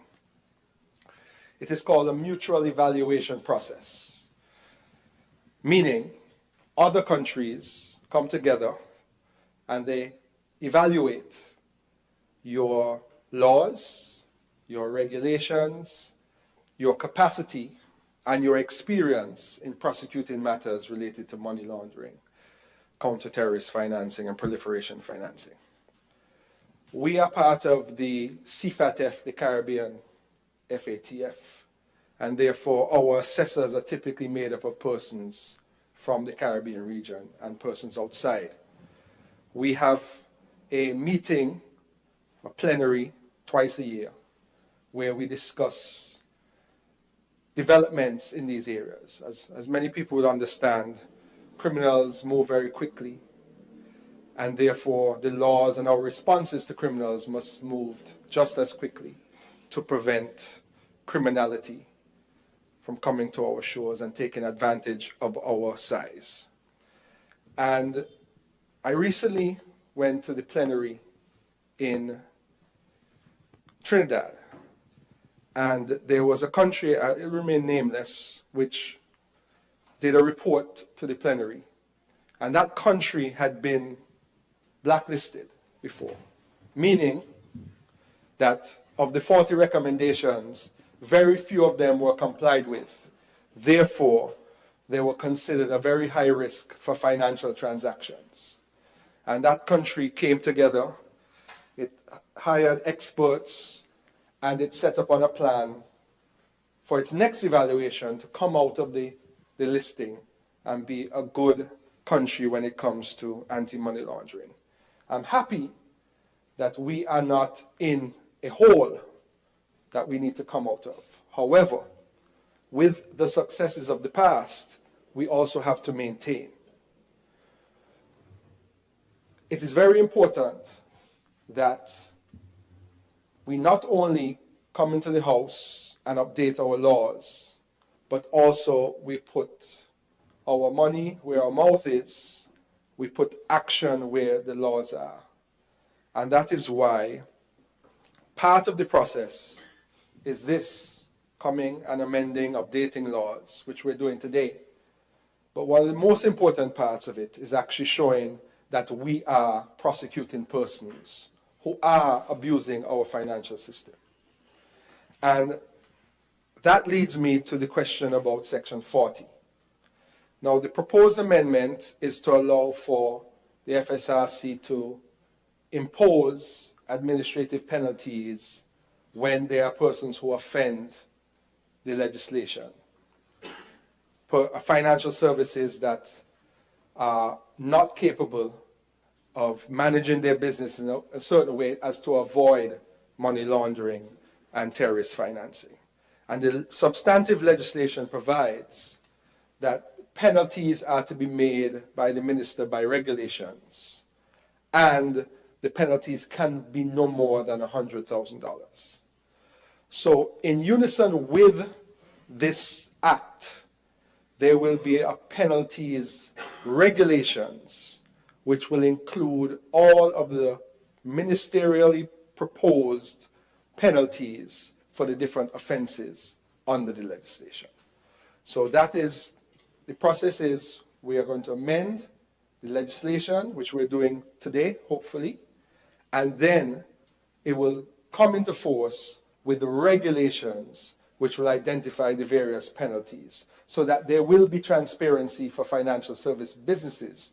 They will know what is required of them and what penalties there are if they were to fall afoul of the rules. Also, Madam Speaker, in terms of the issue raised with respect, or the suggestion that the penalties be in the substantive act, that is typically not the process, because most legislation give the minister the power to implement regulations which are gazetted, available for the public, so that there's clarity in terms of the fines. And the reason that is so that the minister or the ministry can be flexible when it comes to inflation, and also if there are matters that the minister is seeing are occurring more often and need to have a higher penalty, it is a much smoother process to have that consultation internally and then issue regulations rather than coming to the House simply to change a figure. So that is a typical process. And with that said, I want to address another point that was raised in terms of consultation. Now, the FATF and CFATF process is managed by the National Anti-Money Laundering Committee. That committee is made up of representatives from the Attorney General's Chambers, from the Financial Intelligence Unit, from the White Collar Crime Unit, from the Ministry of Finance, from the Financial Services Regulatory Commission, from the Customs Department, and all the other stakeholders that deal with matters of money laundering, counter-terrorist financing, and counter-proliferation financing. And none of these bills come to this honorable House unless and until they are first discussed and agreed at the NAMLAC level. And that is the body created by law. There's a specific piece of legislation that has created that committee. And that is one of the recommendations of the FATF, that there be a specific body assigned to dealing with matters surrounding AML, CFT, and CPF. And therefore, there is no issue as to consultation. When we come with these bills, they have gone through the full consultation with all the relevant stakeholders. So I just wanted to clarify that for the general public. Now, Madam Speaker, the bill, as the House would realize, is just 2 clauses long.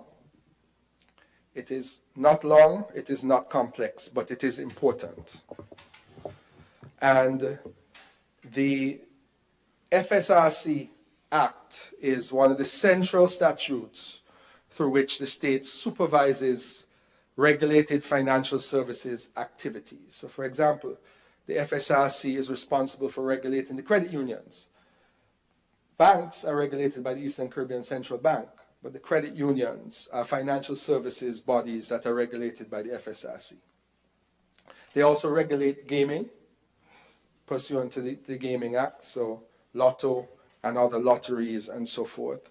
And they also regulate financial services like the one that is most popular, the JAD, for which the BBW was done through. They regulate those services. So the statute and the FSRC are very important when it comes to maintaining the integrity of the financial system. And the credibility of the FSRC Act depends on the clarity of scope and the effectiveness of enforcement. And this bill, although short, it strengthens both. Clause 3, Madam Speaker, amends Section 2 by inserting 2 important definitions. The first links the Act expressly to the Anti-Proliferation Financing of Weapons of Mass Destruction Act, Chapter 4.43, and this creates legislative consistency across the broader financial crime net framework. The second introduces the term regulated business. The definition is broad enough to include regulated services, financial services, and related products. And it gives the Commission a clearer legal foundation when supervising the range of activity that can create financial crime risk. And Clause 4, which should be listed as Clause 4, and we'll correct that during committee stage, it amends Section 40 of the Substantive Act by adding an express power to impose an administrative penalty on a financial services business or regulated entity subject to the terms and conditions prescribed in the regulations. And this is the core legal reform in the bill we are debating today. Madam Speaker, generally, a modern regulator needs to have a gradual, it needs the ability to respond proportionately to breaches. Some breaches, Madam Speaker, and I think the Act is very fair in this regard, require guidance. Some require corrective directions, a letter. Others require a financial penalty. And the express statutory power to impose administrative penalties gives the Commission a practical enforcement tool, the teeth, the ticket book, while preserving the role of the regulations to prescribe the applicable terms and limits. And naturally, the regulations don't just come out of the minister's head. They are also recommended by the NAMLAC based on analysis, regional comparisons, international comparisons. And the bill also deletes the words that require the Commission to exhaust the measures in subsection 1 before proceeding to subsection 2. The legal effect is to remove unnecessary rigidity. It gives the Commission more flexibility, and you wish for regulators, if they're going to be effective, to have flexibility. And they have the flexibility with this bill to choose the appropriate supervisory response in circumstances of a particular case. Flexibility in enforcement is valuable, provided that it's exercised lawfully, rationally, and consistently with the regulations. I want to take this opportunity to educate all public servants must act reasonably and rationally in all the decisions they make. Otherwise, they can be subject to judicial review in the High Court. The High Court, in other words, is the regulator of government public service action. And therefore, if an administrative penalty were to be issued, and we've seen in a recent decision in Nevis that the court rejected an administrative penalty that was issued in a particular case. The court is always the supervisory power in that regard. And so from a rule of law perspective, the amendment is sound. The power is confirmed by Parliament. Its operation is made subject to prescribed terms and conditions. Regulated entities remain entitled to protections afforded by the Act, the regulations, and general principles of administrative law. And decisions of a statutory body must be made for a proper purpose, on relevant considerations, and in a procedurally fair manner. This bill, Madam Speaker, also improves the coherence between the Commission's mandate and the wider statutory framework dealing with money laundering, terrorist financing, and proliferation financing, and regulated business activity. In areas such as these, gaps between laws can create uncertainty. Clear cross-references and clear enforcement powers reduce that risk. So when we get these recommendations from the CFATF to make our laws stronger, we act. And when we do have our next evaluation, St. Kitts and Nevis has its next evaluation in 2029, our plan is to be ready. Our plan is to have our laws modern. Our plan is to have our systems and structures in place so that when the on-site evaluation is done, there will be very few questions, and they will see that St. Kitts and Nevis is a leader in the region with respect to anti-money laundering, anti-terrorist financing, and anti-proliferation financing. So, Madam Speaker, I wish to end by saying it's a measured bill, short but important. It does not create a new regulator. It strengthens the tools for the existing regulator. It does not replace criminal enforcement. It improves the regulatory enforcement. And it allows the Commission to deal with regulatory breaches in a more effective way, especially where a full criminal process may be unnecessary or disproportionate.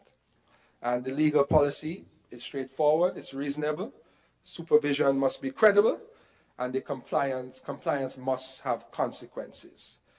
And this is important for legitimate businesses to operate in a fair environment, and the Commission must be able to protect the integrity of the financial sector in a timely manner. And what this does, it helps us to fill the gaps that exist so that when we do get assessed again, we can pass with an A+ grade. Therefore, Madam Speaker, I support the amended bill and I commend it to this Honourable House. May it please you. Thank you to the Honourable Attorney General. Seconder of the bill. I now allow for and recognize the Honourable Member for St. Christopher III, mover of the bill, to do his wrap-up. Thank you, Madam Speaker. With your indulgence, I'd like to bring this particular debate to an end with a wrap-up and just address one or two of the comments or concerns raised by members opposite with respect to the bill before us. Perhaps I would start with the mention of the fees. Just get the bill in front of me. Section 40, the proposed amendment imposed an administrative penalty on the financial services business or regulated entity subject to any terms and conditions that may be prescribed in regulations. So I note that the member opposite had a concern as to whether it will be fair to small businesses or X, Y, Z, but these are regulations which have to be published, so everybody will know them beforehand. So it will not be that the FSRC can unilaterally levy a penalty in one particular way against one person and in another way against somebody. In fact, while this concern is understandable from a policy perspective, from a legislative drafting and regulatory practice perspective, this is normally preferred, and the way that it is done when you're doing legislation. You want to be able to give the flexibility for regulations to alter things like penalties, because they may have certain restrictions or, for instance, certain dynamics that may require fees to be reduced, or maybe even require them to be increased based on what is happening presently. So I just wanted to give a quick overview of this. The Act establishes the authority, but the regulations are what provide the detail. Right? So this is normal legislative practice. You will see that many of our acts gives the authority in the act to a particular place, but then leaves that place with guidelines to create regulations. So this act, for instance, may impose, as stated in the amendment for Section 40, administrative penalties for specified breaches, and this is done, of course, by the Minister through regulations. As the Attorney General would have mentioned, these are always advised and go through the same process for regulations. Now, regulations allow fast updates as well. So it's much quicker that if a penalty was set at $100, whatever the penalty is, that with guidance, that penalty could be raised to $200 without having to come back to Parliament to do that.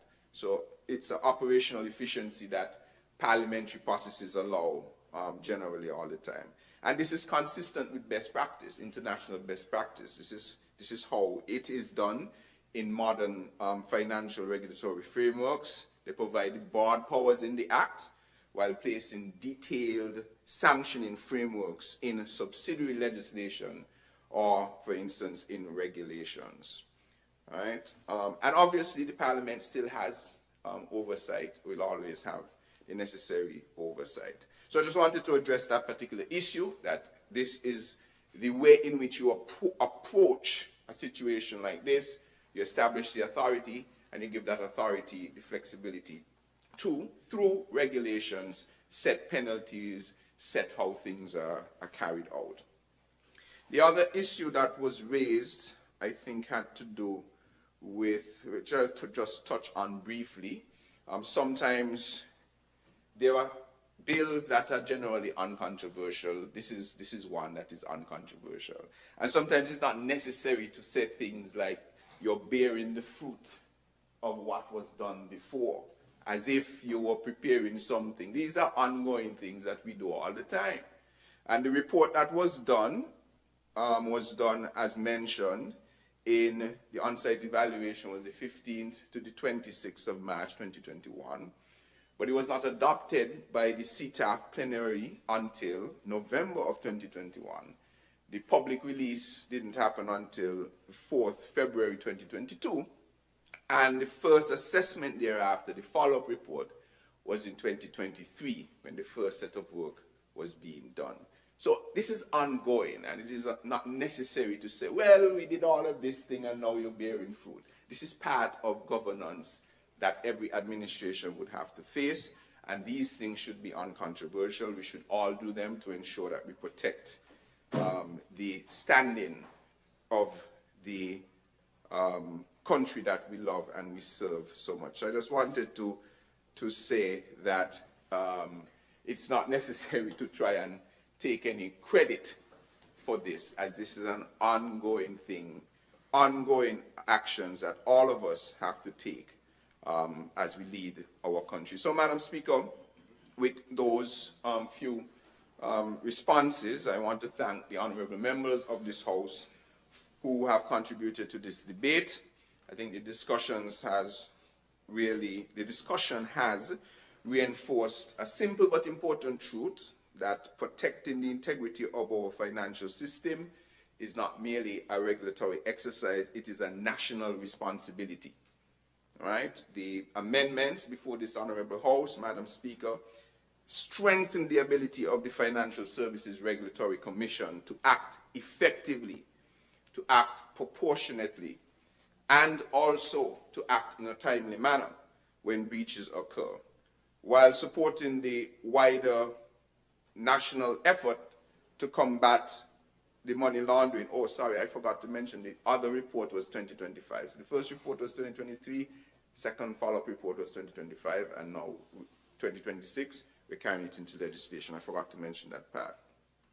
So the act that we are, the bill that we are discussing here strengthens the ability of the FSRC to act effectively, proportionately, in a timely manner whenever there are breaches, and while at the same time supporting wider national effort to combat money laundering, terrorist financing, and proliferation financing. Madam Speaker, we would agree in this House that these measures are essential to safeguarding our reputation, to preserving access, which is a critical thing, to financial services, and importantly, maintaining our correspondent banking relationships and ensuring that our beautiful federation remains a trusted and respected jurisdiction for legitimate business and investment. It's not about creating any burdens for honest businesses or small businesses or medium businesses. Not at all. Rather, it is about protecting those who comply with the law and ensuring that those who seek to undermine our financial system are held accountable. And so with those few words, I wish this bill safe passage. May it please you, Madam Speaker. Thank you to the Honourable Member for St. Christopher 3, mover of the bill, who just did his wrap-up.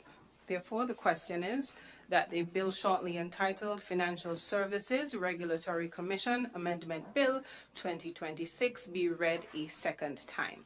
Those in favour? Aye. Those against? The ayes have it. A bill to amend the Financial Services Regulatory Commission Act, Cap 21.10, otherwise known as the Financial Services Regulatory Commission Amendment Bill 2026. The bill shortly entitled Financial Services Regulatory Commission Amendment Bill 2026 has been read a second time. House moves to committee stage.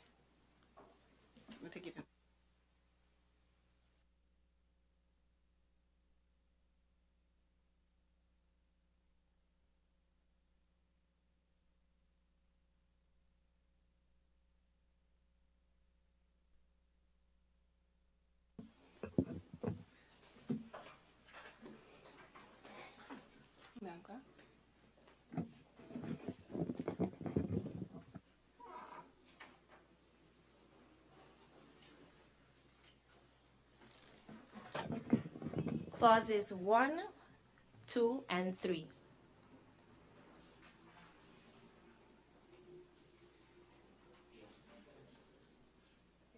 So 1 and 2.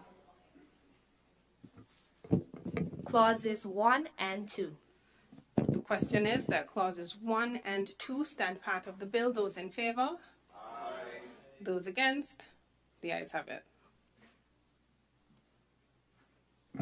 Clause 3. Clause 3. Madam Chair, I wish to amend Clause 3 to reflect that the Anti-Proliferation, Financing of Weapons of Mass Destruction now has a chapter number. So it, instead of number 10 of 2020, it should say chapter 4.43.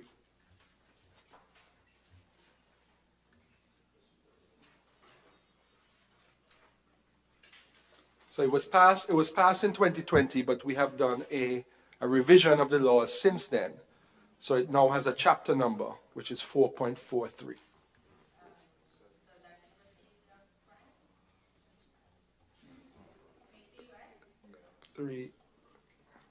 No, not the proceeds, the anti-proliferation. The proceeds was only brought into force last year, so it has no cap number yet. The anti-proliferation in the new definition, it should now read, the act is amended in section 2 by inserting in the correct alphabetical order the following new definitions: Anti-Proliferation, Financing of Weapons of Mass Destruction Act, comma, means the Anti-Proliferation, Financing of Weapons of Mass Destruction Act, Chapter 4.43.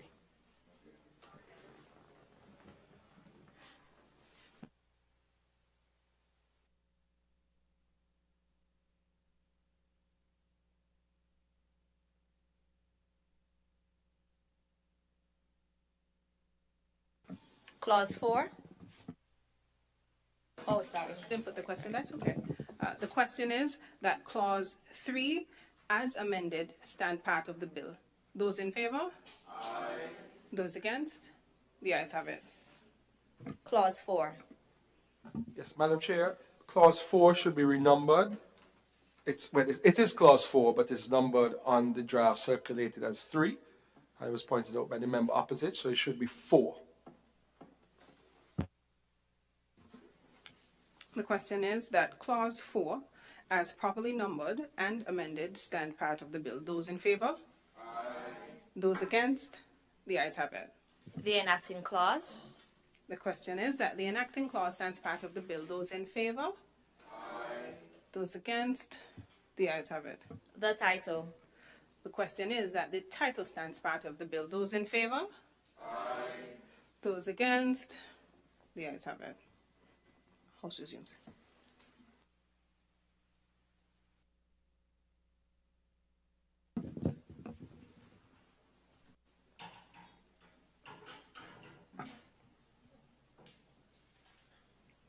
I recognize the honourable member for St. Christopher 3. Madam Speaker, with your leave, I'd rise to report that the bill, shortly titled Financial Services Regulatory Commission Amendment Bill 2026, has gone through committee stage with a few amendments, and so I now move that the bill, shortly titled Financial Services Regulatory Commission Amendment Bill 2026, as amended, be read for a third time and passed. I recognize the Honourable Attorney General. May it please you, Madam Speaker, I second the motion. The question is that the bill shortly entitled Financial Services Regulatory Commission Amendment Bill 2026 be read a third time and passed into law. Those in favour? Aye. Those against? The ayes have it. A bill to amend the Financial Services Regulatory Commission Act, Cap 21.10, otherwise known as the Financial Services Regulatory Commission Amendment Bill 2026. The bill shortly entitled Financial Services Regulatory Commission Amendment Bill 2026 has been read a third time and passed into law. Next bill. I recognize the honourable member for St. Christopher 3. Move of the bill. Madam Speaker, with your leave, I rise once again to move, or for a second time, to have read for a second time, move a motion to have read for a second time, the Gaming Control Amendment Bill 2026, and I will proceed to lead the debate on this particular bill. As mentioned, we are bringing a suite of legislation to Parliament today, all in the vein of protecting our financial services sector. Madam Speaker, the gaming sector is a sector that must be properly supervised. Whether we are speaking about a casino, whether we are speaking about online gaming operation, or any other licensed gaming business, the public expects the law to know who is really behind the business, who controls it, and who makes the key decisions. So this bill, Madam Speaker, is about that basic question. Who is behind the gaming operation? When a person applies for a gaming license, the law already requires certain checks. The amendments before us make those checks stronger and clearer. They focus on beneficial owners, on controllers, shareholders, directors, senior management.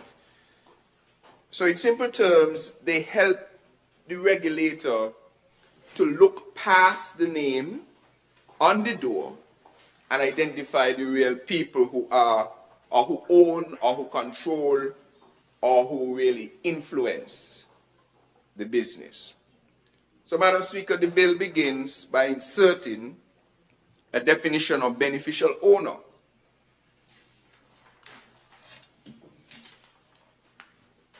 Or controller into the Gaming Control Act.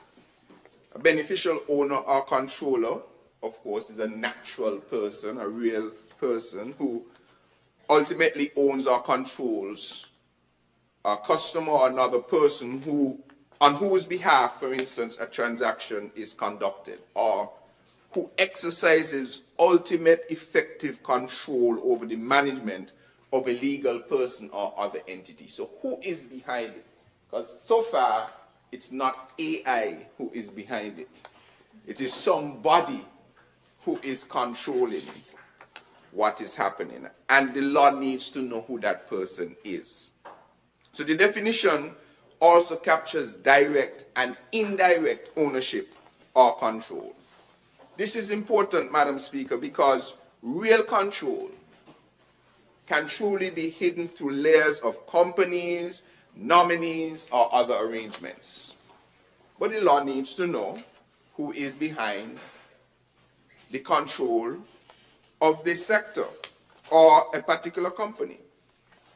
So the amended gaming bill also deals with what happens after a license or registration has already been granted, because naturally you have the granting at the first step. We need to find out who, and the law needs to know who is getting the license to conduct gaming business. But as that gaming business goes forward, the law also needs to know who remains in control of that business. This is very important. A gaming company can change after approval. They can get approval today, and tomorrow an illicit actor takes over. And if there is no framework in which the law can be kept up to date with that information, then we can see untoward things happening. So new shareholders can come in after initial approval. Directors can change. Senior managers can be removed or appointed. Ownership can shift. The regulator must be kept informed. For that reason, Madam Speaker, the bill inserts a new section, Section 13A, where there are changes in beneficial ownership or controller information, or changes involving shareholders, directors, or senior management, of a licensed or registered gaming entity. The entity must notify the Commission within 21 days in respect of any new beneficial owner, controller, shareholder, director, or senior manager. The entity must submit a completed personal questionnaire and the relevant information required by the third schedule. It's just simply keeping the regulator up to date with the structure of the company. Madam Speaker, this is a common sense measure. If a doctor gets a license, you want to make sure that it's the same doctor who is doing the work a year later. So you have to do a check. If you give a pilot a license, you need to have some mechanism to make sure that it's the same pilot who is flying the plane. Same thing. If you give a gaming license, you need to make sure you understand who are the persons pulling the strings in the back. So this is a common sense measure. If the regulator approves one set of persons, the regulator should know when another set of persons take over, or if other persons enter or even leave the structure. A license should never become a back door for unvetted persons to enter the sector after the initial approval. Common sense. The bill then makes clear that new persons appointed through those changes must also go through due diligence and meet fitness and propriety requirements. That means the question is asked again, is this person suitable to be involved in gaming? Does this person have the integrity, the background, and character expected in a regulated sector? Ongoing. So what this bill does, Madam Speaker, it also strengthens Section 17 of the Act. It expands the persons who are subject to scrutiny to include beneficial owners, controllers, and senior management, alongside significant shareholders and directors. What this bill also does, Madam Speaker, it also adds further matters that can be considered in a fitness and propriety assessment, including, for instance, offenses involving fraud, dishonesty, violence, or other financial crime, suspicion or investigation for such conduct, and involvement with a company that has been involved in or charged with those kinds of conduct. Effectively, if somebody is going to be handling a lot of money, you need to know the history of them handling a lot of money. I think it's fairly straightforward. So, Madam Speaker, as with the previous legislation, this is about protecting the sector from persons who carry unacceptable risk. Gaming business, as I mentioned, handles money, and it handles a lot of money. And so such a sector can attract persons who want to hide the source of funds or use the business for improper purposes. Strong checks help prevent that from happening. And that is all we're trying to do, to ensure that we improve the ability to check. The bill also amends the third schedule, Madam Speaker. It requires clearer disclosure of beneficial owners and controllers of holding companies, as well as shareholders of a holding company owning more than 5% of the stock. It also adds beneficial owners of the applicant and shareholders and controllers of the applicant to the information that must be provided. Madam Speaker, let me say plainly what this means for the general public. A person should not be able to hide behind a company or operate in the gaming sector without proper scrutiny. The Commission should know who owns the business. It should know who controls the business. It should know who manages the business.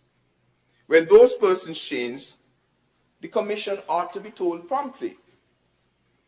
Now, for honest operators, this bill provides confidence. It tells them that everyone in the sector must meet the same standards. It protects reputable gaming businesses from unfair competition by those who may seek to operate behind hidden ownership or questionable management. So for the public, this bill really ought to give reassurance that gaming is being supervised with seriousness.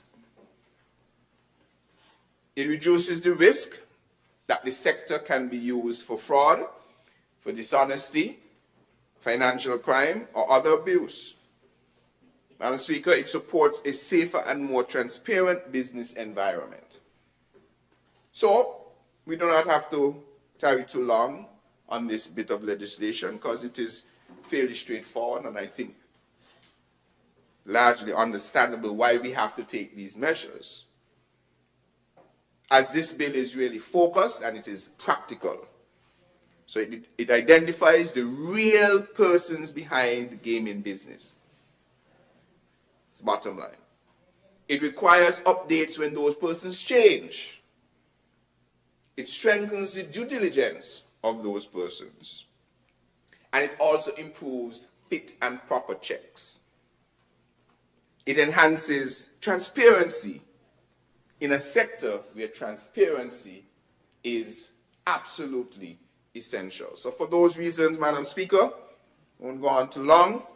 I want to commend this particular bill, the Gaming Control Amendment Bill 2026, to this Honourable House and wish it safe passage. May it please you, Madam Speaker.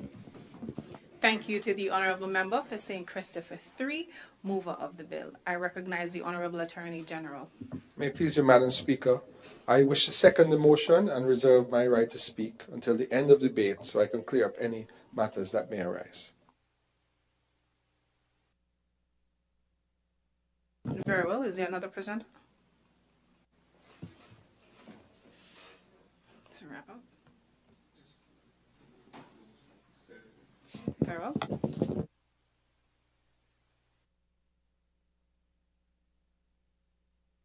Madam Speaker, just to support the bill that has been ably debated thus far by the mover, the bill really does three things. It strengthens the regulatory architecture of the Gaming Control Act in three ways. Clarifies ownership and control, as ably expressed. It creates continuing notification obligations, and it strengthens the suitability assessments. All of those matters were addressed by the mover. I think they are clear for people to understand the reasons why this bill is being brought to the House, and therefore I wish it safe passage. Thank you to the Honourable Attorney General, second of the bill. I recognize the Honourable Member for St. Christopher III, mover of the bill, to do his wrap-up. Madam Speaker, as I would have mentioned before, and as there seems to be consensus in the House, this bill is really a focused and a practical bill. It establishes who the real people are in this business. It requires updates of who those persons are to the regulator. It strengthens the ability to look into those persons and the due diligence before and after someone is engaged in this type of business. It improves the fit and proper checks. And importantly, there's increased transparency that this bill gives. So without much further ado, I want to wish this bill safe passage to this Honourable House. May it please you, Madam Speaker. Thank you to the Honourable Member for St. Christopher III, mover of the bill, who did his wrap-up. The question is that the bill shortly entitled Gaming Control Amendment Bill 2026 be read a second time. Those in favour? Aye. Those against? The ayes have it. A bill to amend the Gaming Control Act, Cap 17.01, otherwise known as the Gaming Control Amendment Bill 2026. The bill shortly entitled Gaming Control Amendment Bill 2026 has been read a second time. House moves to committee stage.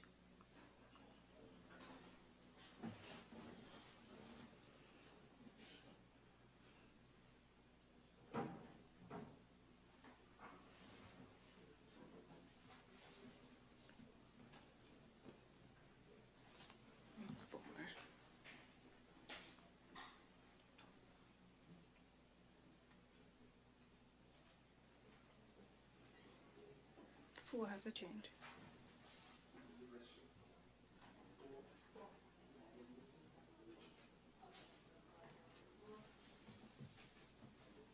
One to three.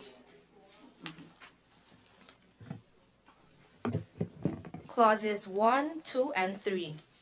The question is that clauses 1 through 3 stand part of the bill. Those in favour? Aye. Those against? The ayes have it. Clause 4. Madam Chair, during the first reading of the bill, the team recognized that there was an error in the document that was circulated, and therefore all members were provided with an updated version which included an amendment to include section 13A, and I will read it just for the record. So section 4 should now read Amendment of Act. The Act is amended by inserting immediately after section 13 the following new section 13A, Notification of Changes et al. Where there are any changes in the beneficial ownership or controller information or in respect of the shareholders, directors, or senior management of a licensed or registered gaming entity, the gaming entity shall A. Notify the Commission within 21 days of the change, B. Submit in respect of a new beneficial owner or controller, shareholder, director, or senior management a completed personal questionnaire, as well as all the relevant information required by the third schedule. 2.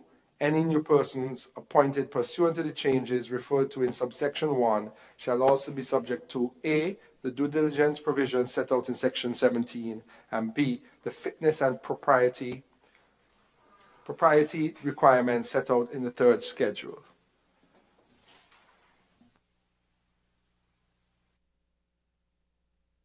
The question is that clause 4, as circulated, stands part of the bill. Those in favor? Aye. Those against? The ayes have it. Clauses 5 and 6. The question is that clauses 5 and 6 stand part of the bill. Those in favor? Aye. Those against? The ayes have it. The enacting clause. The question is that the enacting clause stands part of the bill. Those in favor? Aye. Those against? The ayes have it. The title. The question is that the title stands part of the bill. Those in favor? Aye. Those against? The ayes have it. House resumes.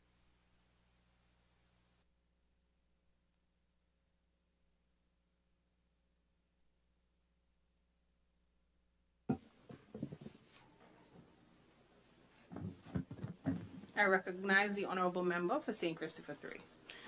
Madam Speaker, with your leave, I rise to report that the bill, shortly titled Gaming Control Amendment Bill 2026, has passed through committee stage, and I now move that the bill, entitled Gaming Control Amendment Bill 2026, be read a third time in this Honourable House and passed. Seconder, I recognize the Honourable Attorney General. Beg to second the motion, Madam Speaker. The question is that the bill shortly entitled Gaming Control Amendment Bill 2026 be read a third time and passed into law. Those in favour? Aye. Those against? The ayes have it. A bill to amend the Gaming Control Act, Cap 17.01, otherwise known as the Gaming Control Amendment Bill 2026. The bill shortly entitled Gaming Control Amendment Bill 2026 has been read a third time and passed into law.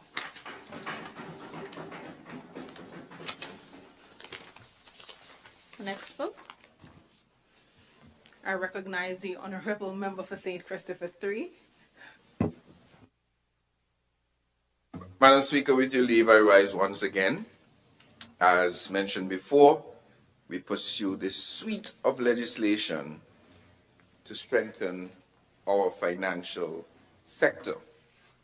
And this time, I want to move a motion to have read for a second time in this Honourable House the Anti-Proliferation Financing of Weapons of Mass Destruction Amendment Bill 2026, and I would lead the debate thereof.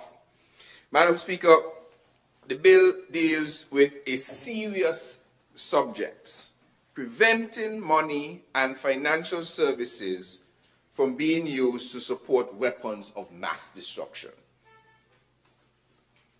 Those are nuclear, chemical, and biological weapons. They can cause harm far beyond one border, one community, or one region. Now, our federation is a peaceful nation. We do not manufacture such weapons. Yet, modern finance means that money can move across borders in seconds. A person in one country can use a company, an account, transfer a loan, insurance product, or other financial services in a country or in another country to support dangerous activities elsewhere. So our laws must make clear that St. Christopher and Nevis will never be a place where those activities can be financed, facilitated, promoted, or hidden. So, Madam Speaker, the first thing this bill does is define proliferation financing. In plain terms, proliferation financing means providing funds or financial services to support illegal manufacture, acquisition, development, stockpiling, movement, or transportation of weapons of mass destruction. The definition includes financial services such as insurance, loans, transfers. That definition matters, Madam Speaker. Before we can enforce the law effectively, everyone must understand what conduct the law is addressing. And the bill makes this subject very, very clear. Madam Speaker, the bill then creates a specific offense of proliferation financing. So a person, an organization, a group, or entity commits an offense if they directly or indirectly engage in financing, facilitate, or promote the financing of proliferation of weapons of mass destruction. The words directly or indirectly here are very important, Madam Speaker. A person, for instance, may provide money openly. Another person may act through an intermediary. Another may use a company, a charity, an agent, or some other structure. What this bill does, Madam Speaker, is that it makes clear that indirect conduct is also still covered by this bit of legislation. So don't give somebody to give somebody else. All of it is covered. The penalties are serious because the conduct is serious. We're talking weapons of mass destruction, just by its name alone. An individual convicted on indictment may face a fine of up to $3 million. $3 million, or 3 times the value of the financing transaction, whichever is greater, and imprisonment for up to 15 years. So this is a serious, serious bit of legislation. A corporate person may face a fine of up to $5 million, or 5 times the value of the transaction, whichever one is greater. So, just don't bother. Make sure that you're not caught up in any of this. We are making them here, but we also don't want our channels to be vessels for any type of this money to pass through. So, Madam Speaker, this bill also creates an offense of inviting support for proliferation financing. That means a person commits an offense if they invite another person or entity to provide property with the intent that it be used for proliferation financing, or where there is reasonable cause to suspect that it will be used for that purpose. So the offense also captures soliciting support for or giving support to a person or entity involved in proliferation of weapons of mass destruction. Madam Speaker, this provision is important because dangerous financing can begin before money changes hand. It can begin with solicitation, with encouragement, support and arrangements. The law must be able to address that conduct early. So if we catch it before, you ain't actually do it yet, this bit of legislation covers that as well. The bill also strengthens the process for designating persons or entities involved in proliferation financing. The Attorney General, for instance, may determine on a reasonable basis whether a person or entity should be identified as a target for designation. The Attorney General may consider United Nations Security Council resolutions, relevant sanction lists, including OFAC or OFAC lists, and the outcome of investigations into suspicious activity.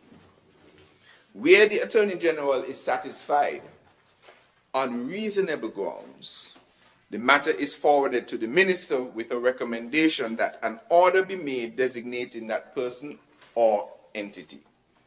Once the Minister makes that designation, the Attorney General then must inform key agencies, including the Financial Intelligence Unit, the FIU, the Financial Services Regulatory Commission, FSRC, the White Collar Crime Unit, and the Ministry of Foreign Affairs, and any other relevant competent authority.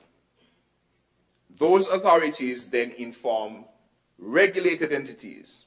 So in practical terms, Madam Speaker, this helps to make sure that banks, financial businesses, and other regulated entities know who has been designated and can take the required freezing and compliance actions. Because remember, they can be exposed. Because if a person facilitates this, they can be exposed.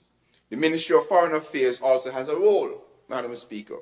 It formally communicates its designation to the relevant United States Security Council, desk, or other mechanisms set up to receive such reports.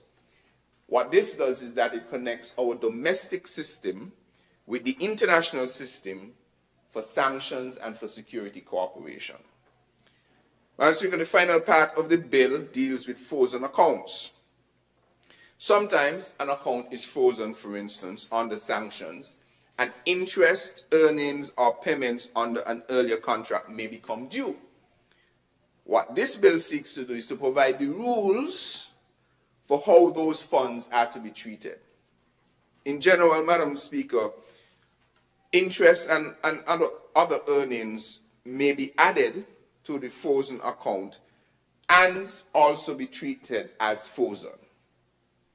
The bill also sets safeguards for payments due under contracts entered into before a person or entity was listed, including conditions linked to United Nations Security Council processes.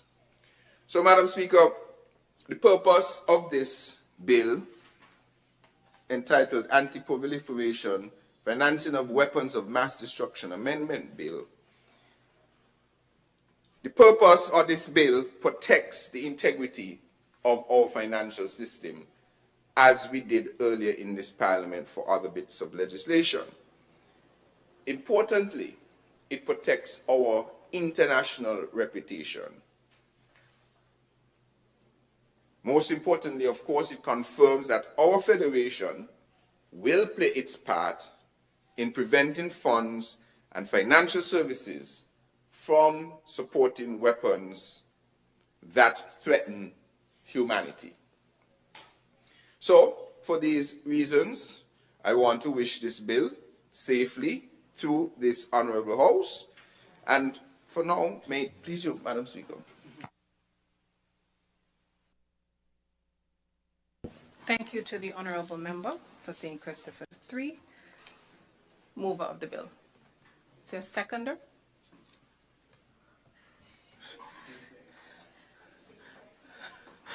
I recognize the Honourable Senator Dr. Clark. Madam Speaker, I rise to second this bill, of course, and rise in support of the Anti-Proliferation Financing of Weapons of Mass Destruction Amendment Bill 2026. As Minister with responsibility for sustainable development, I really view this legislation through the lens of resilience, good governance, and sustainable nation building. For us, the Sustainable Island State Agenda recognizes that sustainability extends beyond environmental stewardship. It encompasses the strength of our institutions, the integrity of our financial systems, and of course, our capacity to manage emerging global risks, which are often financial in nature. This bill for us strengthens the Federation's legal framework by criminalizing proliferation financing, enhancing sanctions implementation, and improving mechanisms for identifying and disrupting activities that threaten international peace and security. In doing so, it reinforces the governance architecture that is necessary for sustainable development and long-term national resilience. Strong institutions are a prerequisite for sustainable growth. Investors, development partners, donor agencies, etc., international financial institutions, and citizens alike require confidence, and that the Federation operates within a transparent, rules-based framework that is capable of preventing illicit activity and responding effectively to evolving threats. This bill continues and it contributes to that objective by strengthening regulatory certainty and enhancing institutional coordination. The Sustainable Island State Agenda places significant emphasis on resilience. While much attention is rightly given to climate resilience, energy resilience, and food security, financial and institutional resilience are equally important and are found in pillar which speaks to sustainable investments and sustainable industry. Sustainable investments and sustainable industry cannot be realized without security, without peace, and investor confidence. A sustainable economy requires systems that are protected from misuse, capable of managing risk, and aligned with international standards. So this legislation advances these goals.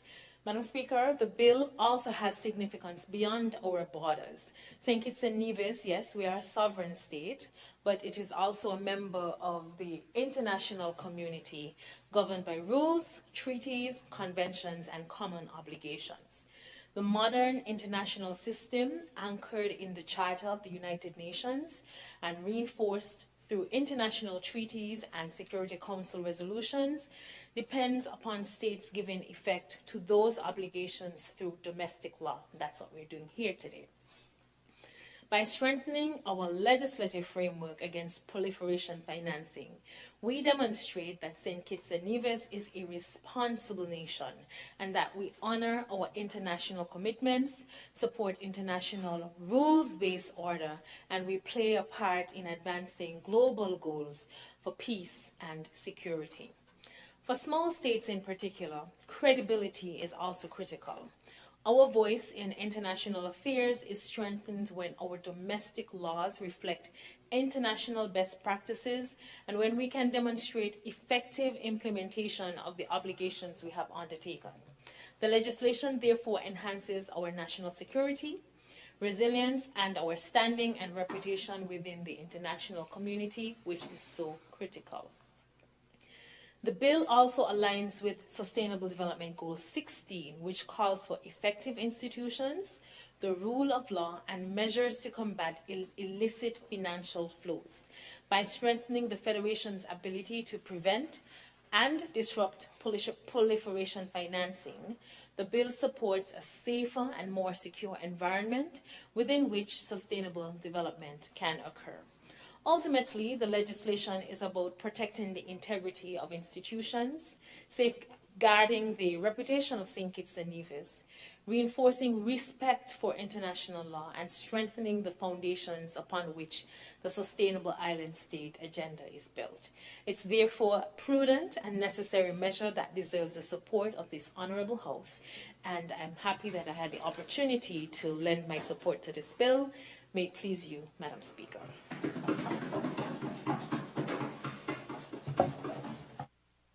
Thank you to the Honourable Senator Dr. Clark for seconding the bill. I recognize the Honourable Member for Nevis 9. Madam Speaker, good afternoon. And I have not spoken in this Honourable House in some time, and I promise to be very brief on this occasion. I rise to support the efforts of the government in relation to what I think the movers refer to as a suite of legislation that is being proposed today. And I do so because I recognize that these are, in large measure, best practices that we are required as a responsible member of the international community to have legislated. We are, as members of the public may know, often subject to review from outside agencies to determine what we're doing, whether those agencies are the OECD in relation to tax matters or Financial Action Task Force, as the case may be, or the Caribbean version of that, the Caribbean Financial Action Task Force. Suffice it to say that we have these periodic reviews, and members of the public may find it surprising, but those reviews sometimes determine how easy it is to do business with the Federation, particularly in the context of banking and other transactions involving international institutions. And so for that reason, I support. I rise, therefore, only to raise one point.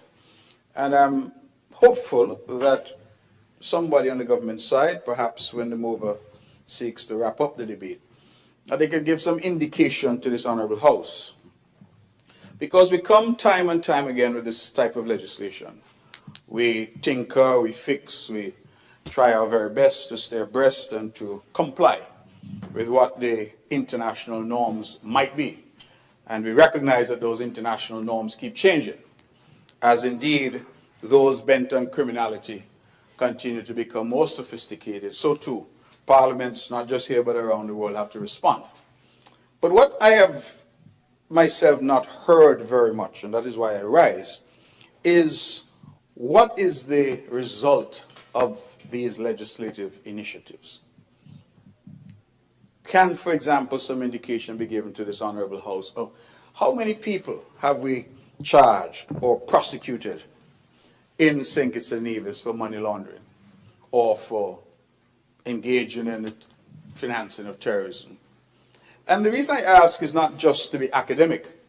I ask, Madam Speaker, because my understanding is from some of these agencies that come to review from time to time, is that they're now moving the review from simply having the legislative framework to now asking the question, how has the legislative framework been applied? And I gather that oftentimes the answer is that we have no charges, we have no prosecutions under these pieces of legislation. And so there was a point when all we had to do was tick the box. So all we had to do was point to the fact that we've made the amendment or we have the legislative provision. It now seems to me that the review process is going further than that, and to say, how many people have you actually charged under these provisions? How many investigations, how many charges, how many prosecutions have actually happened? And I am curious to know what the answer to that is. No doubt, some people might have been investigated, charged, and prosecuted. But I think it would give greater gravitas to what we're doing if the government can, when they bring legislation like this, demonstrate to the public and to the outer world, listen, this is the impact of this legislation. So we're not just here engaged in an academic exercise. We're not just ticking the box, but our law enforcement has been trained, our white-collar crime unit has been trained, our people are actually out there looking for these infractions and dealing with them accordingly. And I think that that would be important because, if my understanding is correct, that these agencies now are looking to see the enforcement, to what extent these bits of legislation are actually being enforced in country. I think that the old system of simply showing that we have the legislation is no longer going to be enough to keep us off this dreaded list that some of these organizations tend to publish. So I raise that because perhaps the Honorable Mover may have some statistics to share, perhaps not. But either way, I raise it because I think it gives far more weight, far more heft to what we're doing here in this House if we can demonstrate how our legislative efforts are actually translating into actions on the ground. And so that's the only simple point I raise, not in any way to oppose what we're seeking to do, because I understand that it is necessary, but to ask that we go a bit further when we come to these types of debates, to demonstrate the efficacy of this type of legislative initiative in terms of what we're doing on the ground to prevent proliferation of terrorism and terrorist financing, to prevent money laundering, and therefore to move us from simply the legislative framework to actually enforcement on the ground. And I think that that is, for us, what is most important, and ultimately that is for us where the rubber meets the road. And so I rise, I did promise to be brief, and that is my simple submission on this occasion. Thank you. Thank you to the Honourable Member for Nevis 9. Is there another present? I recognize the Honourable Attorney General. 。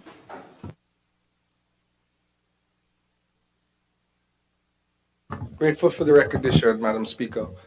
I rise because I think I'm probably the most appropriate person to answer the questions from the honourable member opposite. If we think about our assessments as a test with 4 sections, you get 25% for having the laws.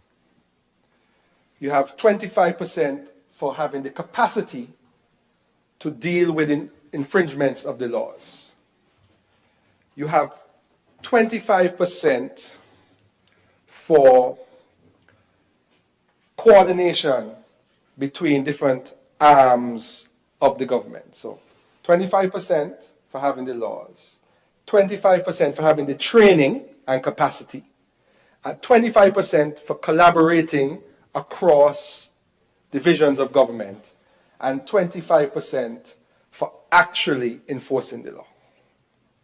So the member opposite is right. A quarter of your test is whether you have actually implemented the law, not just whether you have it and you tick the box. So that is a difficulty that a lot of the Caribbean islands in particular are having, because there are not very many prosecutions for chemical weapons and terrorism and so forth in most of the Caribbean jurisdictions. In the world, actually. And yes, in the world generally. But in other countries, there are prosecutions for terrorism. But whilst we don't have statistics now for the number of persons who are charged with various suites of laws, because the most active charges in relation to CFATF matters are under the POCARA, which is the Proceeds of Crime and Asset Recovery. So there are numerous prosecutions for money laundering. That is certain. But with relation to this particular bill, which is the Proliferation of Weapons of Mass Destruction, prosecutions are not only the test in that 4th section of the test.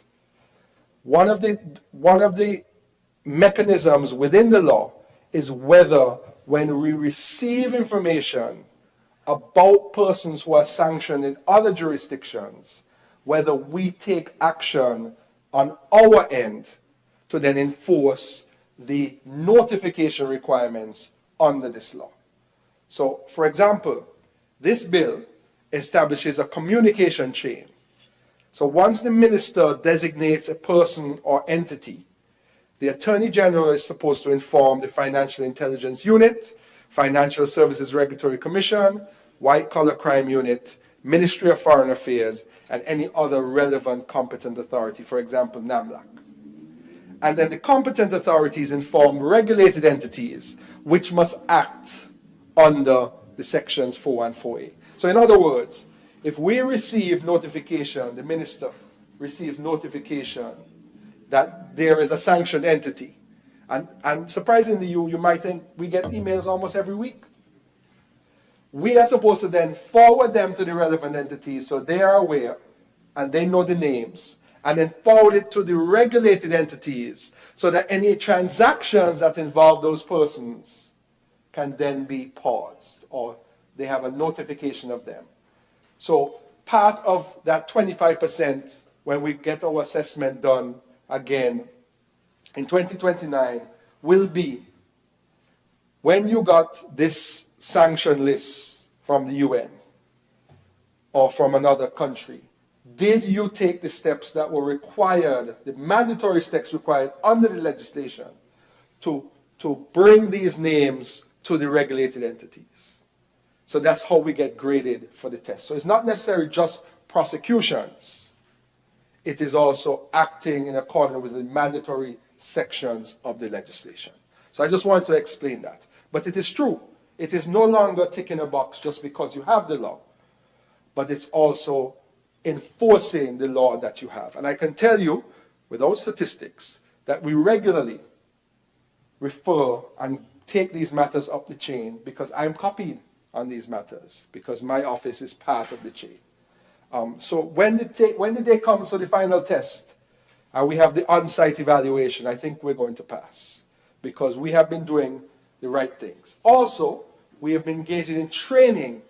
So we had a special training session, I believe it was early last year, in partnership with I believe it was the National Centers for State Courts, where we did training exercises with different persons from Customs, FSRC, White Collar Crime, Financial Intelligence Unit, etc. All the entities, all the NAMLAC entities, to test our capacity and to train us of how to deal with sanctioned entities so we can have a strong anti-proliferation framework. So when we're coming to tweak, the reason we're coming to tweak, and the reason we've done this might be the fourth sit-in or so in the last 4 years that we've come to tweak, is because the tweaks are necessary because the criminals are moving fast. So we need to move faster. And the good thing about the Caribbean FATF is that we have access to the professionals in this area, because I'm not a professional in AML and CFT and CPF, but we have the support of the Caribbean Financial Action Task Force to then help the NAMLAC to implement the new laws that are capable of meeting the international standards so we don't get on those dreaded lists. And I can tell you, I've spoken to colleagues in the region who have been on those lists. And I remember speaking to a particular permanent secretary of an attorney general's office, and they were saying that they lost millions and millions of dollars because certain businesses could not do business in their territory because they were gray listed. So it's not just a list that you don't want to be on, it's a list of consequence. It's a list that takes away jobs. It's a list that takes away innovation. It's a list that takes away new businesses from coming into your jurisdiction. And the reason why we're doing what we're doing in this house, by modernizing our laws, is to prevent us being on the list, one, and two, keeping us up to date, up to the time. I don't know if the young people use that terminology, up to the time. King Congress, is that a term that was used in Calypso shows? Well, I mean, it might be an old one. But we're keeping up to the time with our laws, staying ahead of the game. And that is why you see us coming here so regularly with these sorts of matters, so that we can be in the best place, not just for the list purposes, but to protect our financial system. So the amendments are not necessarily just technical. They also involve communication lines, which this bill does. And it's very targeted to particular type of criminal conduct. And I can tell you, in terms of enforcement, the White Collar Crime Unit and the DPP's office are very much aware and learned in these legislation and the updates, so that they can then pick when it might be appropriate, when they find criminal, financial, which we call white collar criminal activity, they can then pin potential charges from these legislation on the persons that are involved, if it's appropriate. But we're a jurisdiction of 50,000 people. It is very difficult, let me say not difficult, it would be strange if you would pick our jurisdiction for certain offenses under the Act. However, the day may very well come, and we have to make sure that we have strong laws to address that if the day does come. I have nothing else to do but to support the bill. I think it's important, I think it's necessary, I think it's timely, and it's a modernization of our law in respect of proliferation financing, which deals with weapons of mass destruction. May it please you, Madam Speaker. Thank you to the Honorable Attorney General. Is there another presenter? I recognize the Honorable Member for St. Christopher III, mover of the bill to do this wrap-up. Thank you, Madam Speaker. And with your indulgence, I'd like to take this opportunity to wrap up this bill and perhaps respond to some of the comments made during the debate on this bill of the Anti-Proliferation Financing of Weapons of Mass Destruction Amendment Bill 2026. And I want to thank the member opposite for the input because he's raising a very valid point, and a point which FATF and CFATF themselves are now emphasizing in that review that we spoke about earlier under the 4th round mutual evaluation methodology, countries are now assessed not only on their technical compliance, meaning having the laws, having the regulations, the institutions, and the powers, but also on their effectiveness. And I think the Attorney General would have given an example of the point breakdown. So whether those laws produce investigations, prosecutions, convictions, asset confiscation, sanctions, and measurable risk reduction, they are also now testing those things. So it is a very valid point. And, you know, sometimes you can set a bit of legislation for, and that is why sometimes it's a danger for us to be put in the same bucket as everybody else. So you are asked to do legislation on anti-terrorism, but you don't convict anybody for anti-terrorism. But suppose there was no terrorism activity, and so those flags are raised that this country has done this, but they haven't prosecuted anybody. But we literally may not have had instances of those. So there also has to be a nuanced approach to this. So the report from 2021, or the evaluation from 2021, did identify some concerns, of which obviously over the past couple of years the government has been working to change. So we have undergone a series of legislative amendments. AG would have mentioned them. Maybe you have been here 3 or 4 times to do these. So this is ongoing. Public statistics, generally always a challenge. And I think, as the AG would have mentioned, there are prosecutions at certain levels with respect to money laundering. Those happen, you know, generally. There are enough to say that those types of prosecutions are happening. But with a number of these other ones, the statistics probably are not there to show that. So I want to say that the member is correct, that the international standard really has evolved. So FATF and CFATF, they now assess, as I said, both technical compliance and effectiveness. And that is why these amendments are also necessary, because law enforcement agencies cannot investigate, or they cannot prosecute, or freeze assets, or obtain convictions. They can't do those things where there are gaps in the legislative framework. So the legislation has to be filled up first, so that they definitely have the tool to act whenever the situation happens. So strong legislation, of course, is not the end of the process. It is really the foundation upon which effective enforcement is built. So these amendments provide investigators, they provide prosecutors, they provide regulators and the courts with the legal tools required to demonstrate effectiveness in future assessments. So that is why we're bringing this suite of legislative reforms, and we will continue to do that as the situation continues to evolve, which will always happen. Criminals will always be trying to find the new way to evade the law.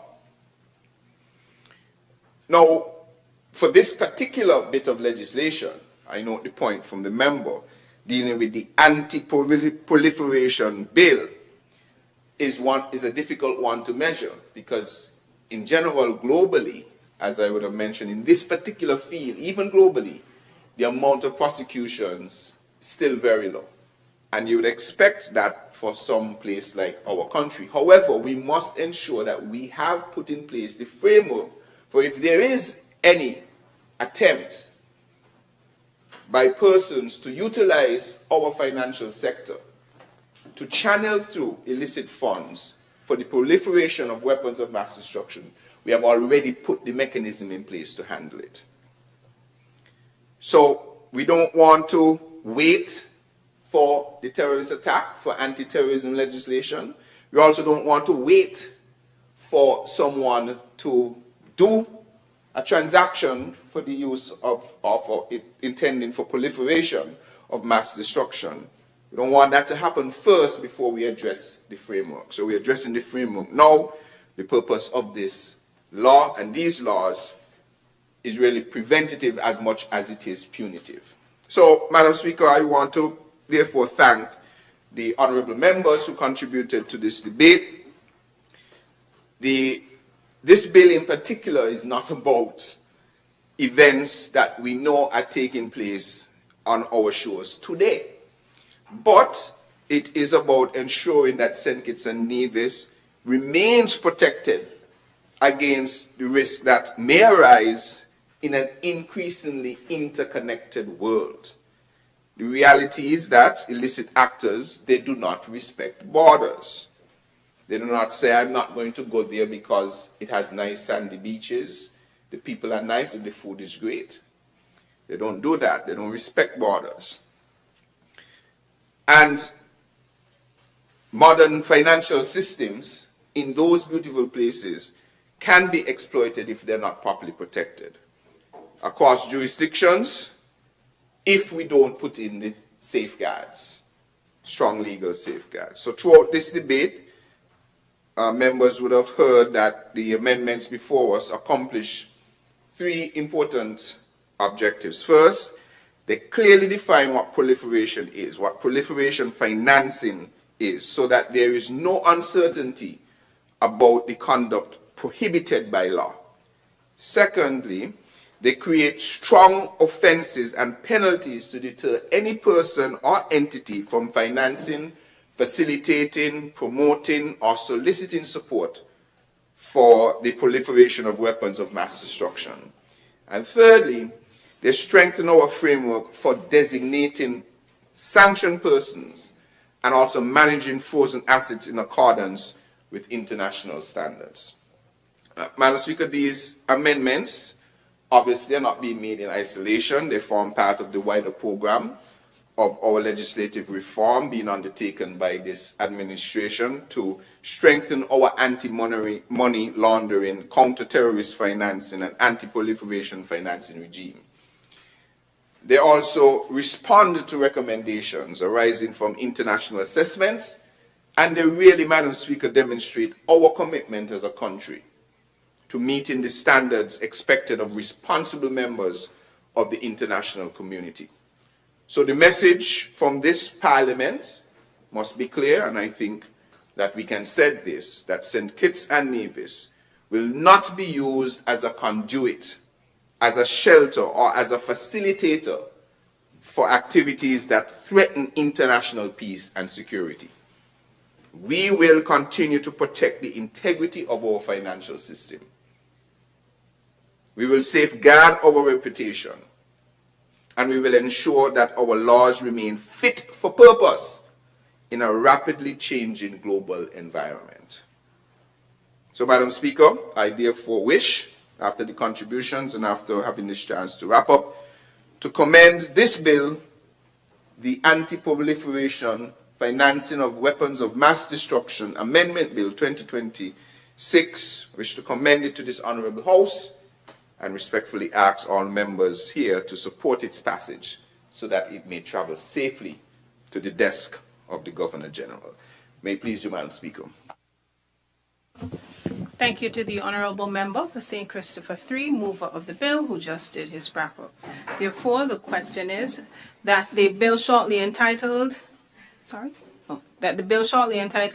Anti-Proliferation Financing of Weapons of Mass Destruction, Amendment Bill 2026, be read a second time. Those in favour?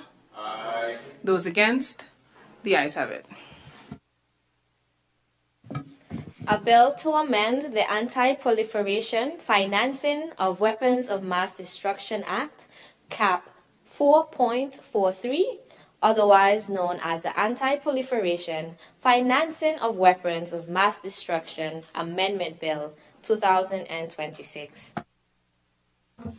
The bill shortly entitled Anti-Proliferation Financing of Weapons of Mass Destruction Amendment Bill 2026 has been read a second time. House moves to committee stage.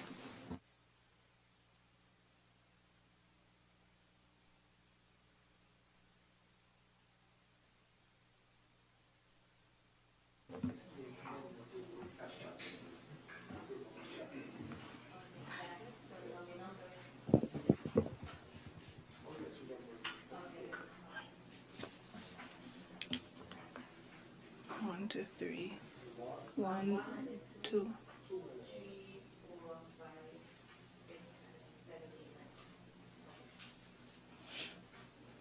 Clause 1. The question is that Clause 1 stands part of the bill. Those in favor? Aye. Those against? The ayes have it. Clause 2. Madam Chair, I wish to propose that in Clause 2, number 10 of 2020 be replaced by Chapter 4.43. The question is that Clause 2, as amended, stands part of the bill. Those in favor? Aye. Those against? The ayes have it. Clause 3. The question is that Clause 3 stands part of the bill. Those in favor? Aye. Those against? The ayes have it. Clauses 4 and 5. Madam Chair, I propose that the numbering be corrected such that Clause 4, 5, and 6 be numbered accordingly. So it's actually 4, 5, and 6. So the question is that clauses 4, 5, and 6 be renumbered and stand part of the bill as amended. Those in favor? Aye. Those against? The ayes have it. The enacting clause. The question is that the enacting clause stands part of the bill. Those in favor? Aye. Those against? The ayes have it. The title. The question is that the title stands part of the bill. Those in favor? Aye. Those against? The ayes have it. House resumes.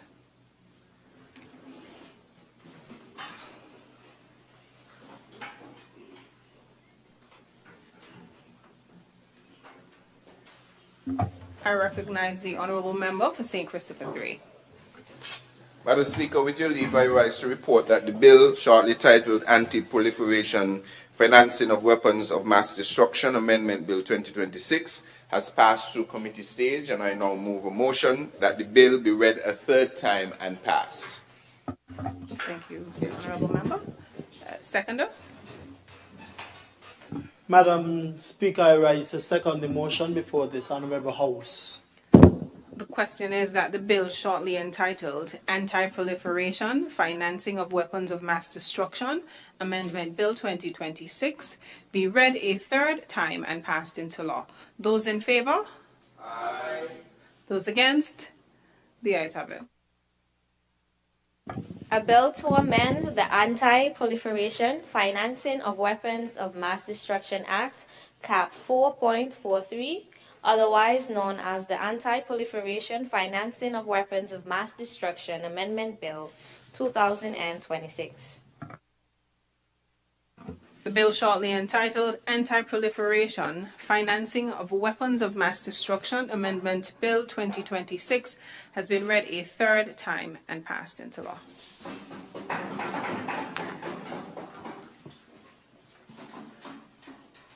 Honourable Member, I wish to rise for 5 minutes. I think we have 2 other bills, but I suppose we'll move as swiftly as we have for the previous 3. In that respect, I wish to rise for 5 minutes.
The Basia High School has for long been a cornerstone of our national story. For decades, it stood as a beacon of opportunity and excellence in education, a place where young minds were shaped, lifelong friendships were formed, and generations of Kititians and Nevisians were prepared to go out into the world and make their mark. From its classrooms came teachers, doctors, entrepreneurs, public servants, artists, athletes, even politicians and prime ministers who have contributed to building this nation and representing it proudly across the globe. Undeniably so, this school was a symbol of the belief that education is a pathway to progress. But over time, that beacon was dimmed due to political mischievousness. Following that, between 2015 and 2022, all we saw were delays, dark clouds of uncertainty, and avoidable missteps that left the once proud BHS without a stable home. Plans were announced and re-announced. Expectations were raised and then disappointed. And what should have been a straightforward national priority became entangled in indecision, controversy, and unfulfilled commitments.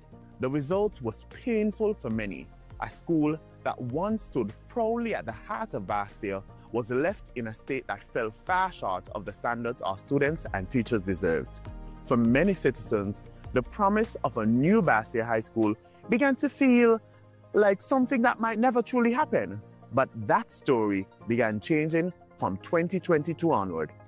Under the leadership of Prime Minister, the Honorable Dr. Terence Drew, Minister of Education, Honorable Dr. Jeffrey Hanley, and the St. Kitts Nevis Labour Party-led government, the long-standing promise of a new Bastia High School is no longer confined to speeches or plans on paper.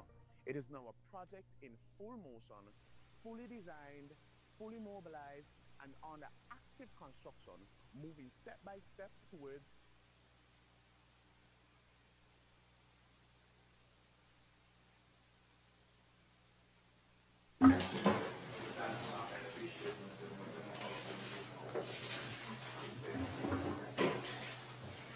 I recognize the Honourable Member for St. Christopher 3.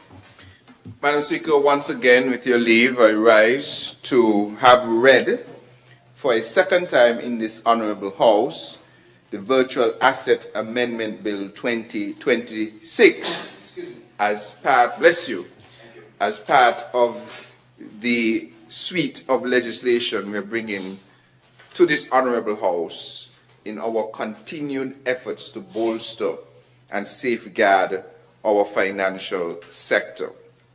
So, Madam Speaker, virtual assets are now a part of modern finance. They didn't exist many years ago, but now they do. Many people may know them through digital tokens, through crypto assets, through online wallets, and platforms that allow people to move value through technology. These tools can support innovation. They can make transactions faster. They can create new business opportunities. They also carry risks when used without proper supervision. And so, Madam Speaker, this bill updates the Virtual Asset Act so that our laws keep pace with the sector. The aim is very simple, Madam Speaker. Allow lawful innovation to develop within clear rules, proper supervision, and real accountability. Madam Speaker, the bill begins by strengthening governance. It adds senior management to the information that must be provided. That matters because day-to-day control of a virtual asset business can sit with senior managers. The regulator should know who those persons are and should be able to assess them. The bill also adds proliferation financing, which we just debated, to the compliance obligations of virtual asset businesses. In ordinary language, Madam Speaker, a virtual asset business must have systems to protect against money laundering, terrorist financing, and the financing of weapons of mass destruction, just as traditional financial services should have. This makes the compliance framework more complete. So what this does, Madam Speaker, is it strengthens transparency by adding beneficial owners to key parts of Section 7. This means that the regulator can look at the real individuals who own or benefit from this type of business. In a digital sector, the names and the structures on paper, as we know, may not tell the full story. And so we have to go behind the veil. The law must allow the authority to identify the persons behind the structure. Madam Speaker, another important part of the bill deals with risk assessments and audits. A virtual asset business will be required to conduct enterprise-wide risk assessments guided by the procedures in the Financial Services Implementation of Industry Standards Regulations. In simple terms, the business must look across its whole operation and ask a question, or ask a series of questions. Where are the risks? How serious are they? And what controls do we have in place to deal with them?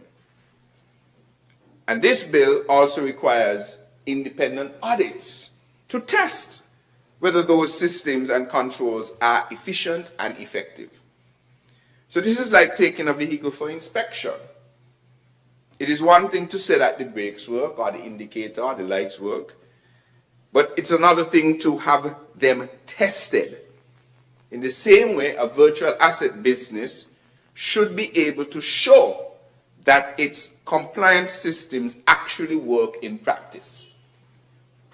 So you can't just fill in a box, check a box, and say that you are compliant or you're following the regulations. You must prove that your system works.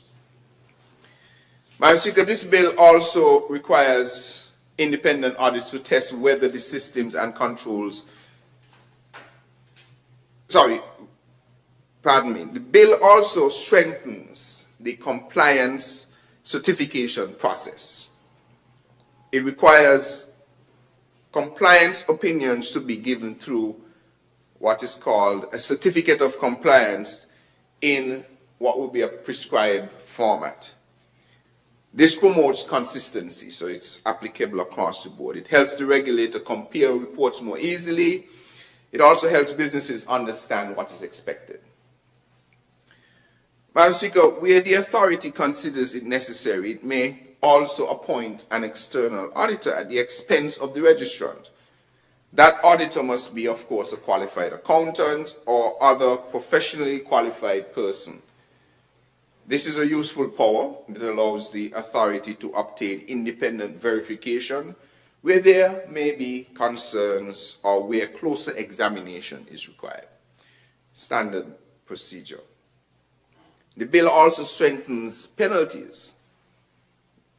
A registrant that fails to comply with the compliance certification requirement may face an administrative penalty of $25,000 in the case of an individual registrant or $75,000 in the case of a corporate registrant, where reporting remains outstanding. There is a continuing penalty of $250 for each day. Madam Speaker, rules obviously need consequences. A rule without a consequence is often ignored, much like that dog without the teeth. So these penalties seek to encourage timely compliance and reinforce accountability. The bill also strengthens Section 13. What it does is that it connects the Virtual Asset Act with the Proceeds of Crime and Asset Recovery Act, the Anti-Terrorism Act, and the Anti-Proliferation Act. So this really helps, Madam Speaker, that the virtual asset sector is supervised as part of the wider financial crime framework. The authority, for instance, may require financial institutions to submit reports on virtual asset activities.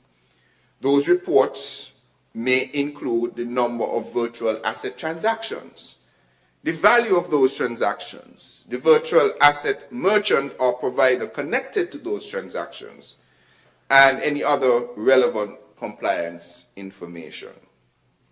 What this does is that it gives the regulator a clearer picture of the activity in the sector. Madam Speaker, the authority may also request information from companies, registries regarding ownership and structure of virtual asset service providers, or entities that may be carrying on virtual asset business without a license. This, of course, is important. It helps the authority detect unlicensed activity and understand who is behind the business. Same theme we've been discussing all afternoon. The bill also increases the penalty for contravening Section 13. A person may face an administrative penalty of up to $50,000 and a further penalty of $200 for each day that the contravention remains outstanding. Regulations may also provide for administrative penalties of up to $100,000 for breaches of regulatory requirements. So, Madam Speaker, what this bill is really about visibility, accountability, and trust. What it seeks to do is to give the regulator better information. It requires businesses to assess and manage their risk. And it helps, or rather it uses independent audits to test the systems. So the system must be built, it must be instituted, but it also must be tested. And after it is tested, there must be consequences for failures. And this bill achieves that. It allows good businesses to operate in a more trusted environment. So, Madam Speaker, the message is clear, as we've been sending all afternoon, that St. Kitts and Nevis is open to responsible financial businesses. So we are open to responsible digital financial activity. And we welcome the innovation that is lawful. We welcome innovation that is transparent, if it can be well supervised, which we are providing. And we reject hidden ownership, weak controls, and unlicensed activity.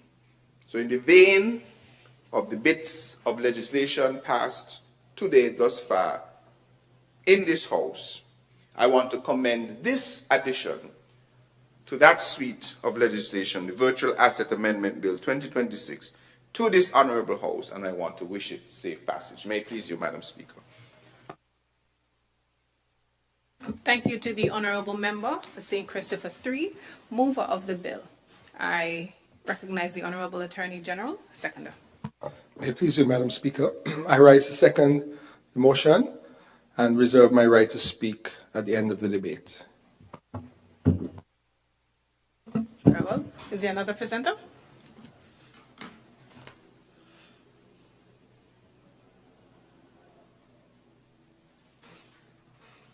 It doesn't appear that way.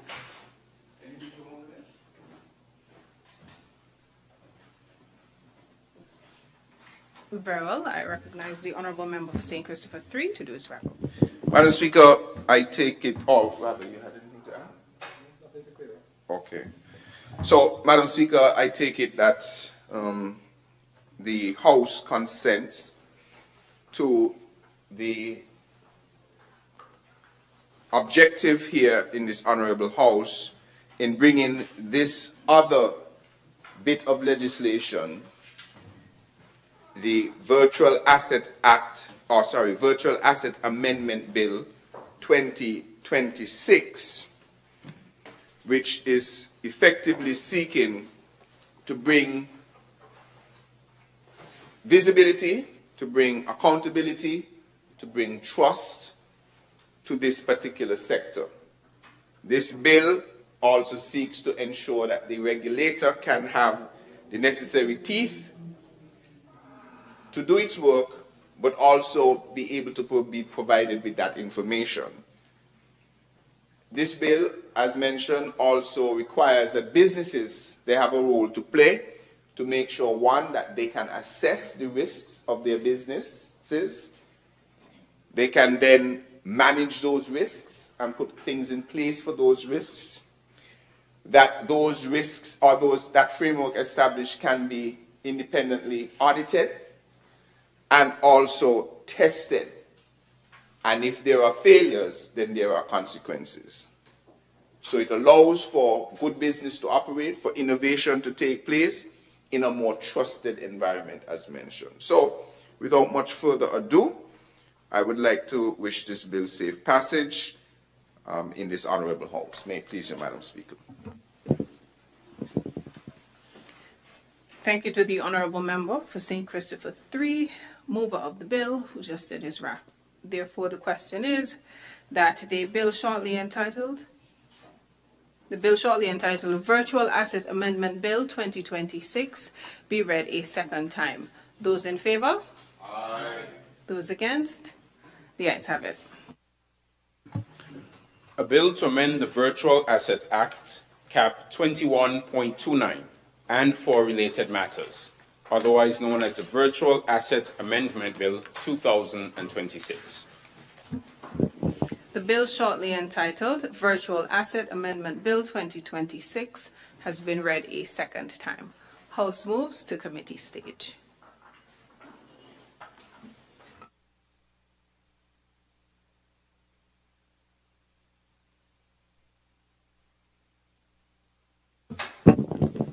Madam Clerk.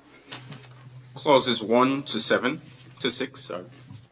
The question is that clauses 1 through 6 stand part of the bill. Those in favour? Aye. Those against? The ayes have it. Clause 7. Madam Chair, I wish to propose a similar change to Section 7, the Anti-Proliferation and Financing of Weapons of Mass Destruction Act, Chapter 4.43 instead of number 10 of 2020. Should say Chapter 4.43. The question is that clause 7 as amended stands part of the bill. Those in favour? Aye. Those against? The ayes have it. Clause 8. The question is that clause 8 stands part of the bill. Those in favour? Aye. Those against? The ayes have it. The enacting clause. The question is that the enacting clause stands part of the bill. Those in favour? Aye. Those against? The ayes have it. The title. The question is that the title stands part of the bill. Those in favour? Aye. Those against? The ayes have it. House resumes.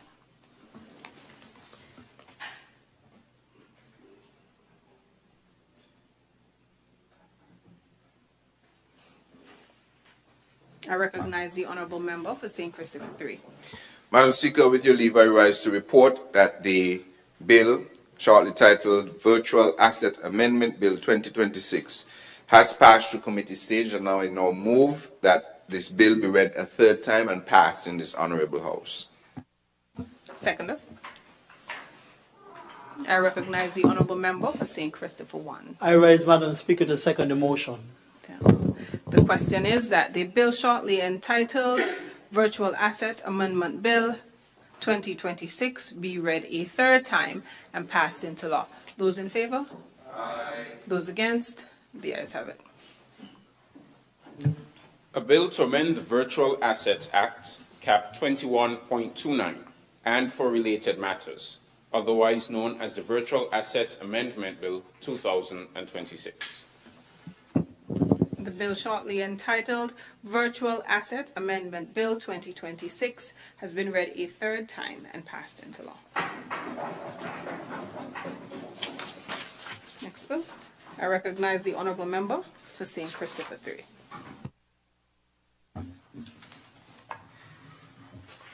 Thank you, Madam Speaker. I rise once again. Somebody asked me if I'm going to finish this song this time. Song ain't finished yet. I was actually working on a verse over the weekend and I still can't finish it. But, Madam Speaker, with your leave, I would like to have read for a second time in this honorable House a verse about who?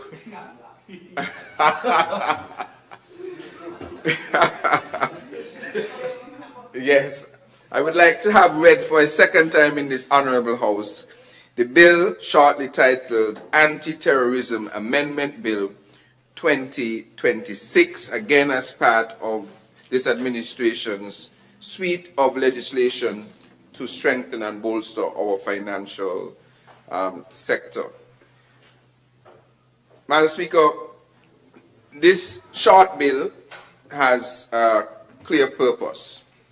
It updates the Anti-Terrorism Act so that virtual asset service providers are expressly covered in key provisions that already apply to financial institutions. So, Madam Speaker, let me explain this in simple terms. So you have a virtual asset service provider, often called a VASP or VASP, VASP. Is a person or company authorized to carry on virtual asset business.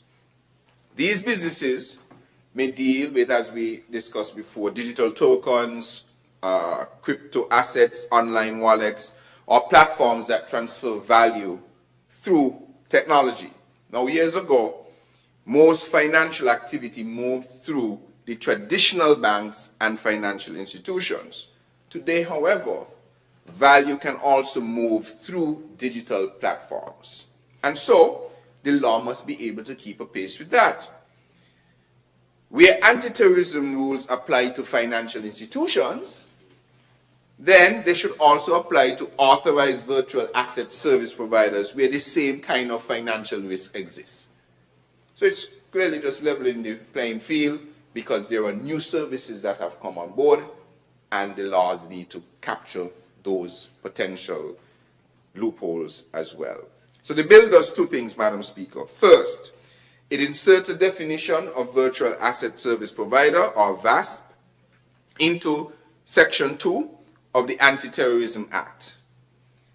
The definition means a natural or legal person authorized to carry on virtual asset business. What this does, Madam Speaker, is it gives the Act a clear meaning when it refers to VASPs, or virtual asset service providers. The second thing it does, Madam Speaker, it amends Section 115.3, 116.6, and, well, 115 subsection 3, 116 subsection 6, and 119 by inserting virtual asset service providers immediately after the expression financial institutions. So in everyday language, this means that those provisions will apply to virtual asset service providers as well as to financial institutions. So the practical effect is effectively straightforward. A business that moves value through virtual assets should be within the anti-terrorism framework. So you can't avoid penalty by not using the traditional banking system and using a digital system. So the business that moves value through virtual assets, as I said, should also be included in our framework of anti-terrorism. The form of the value may be digital, but the responsibility to prevent abuse remains very real. So, Madam Speaker, this bill is really just about fairness. Traditional financial institutions are expected to meet serious obligations because they can be used to move funds. Virtual asset businesses that perform similar value transfer functions should also meet appropriate obligations as well. So this amendment helps to close what would have been a possible gap. It strengthens monitoring and compliance as well. It also reduces the risk that persons seeking to finance terrorism can shift, as I mentioned, from traditional financial channels to digital channels in the hope of avoiding oversight. We wish to close that loop.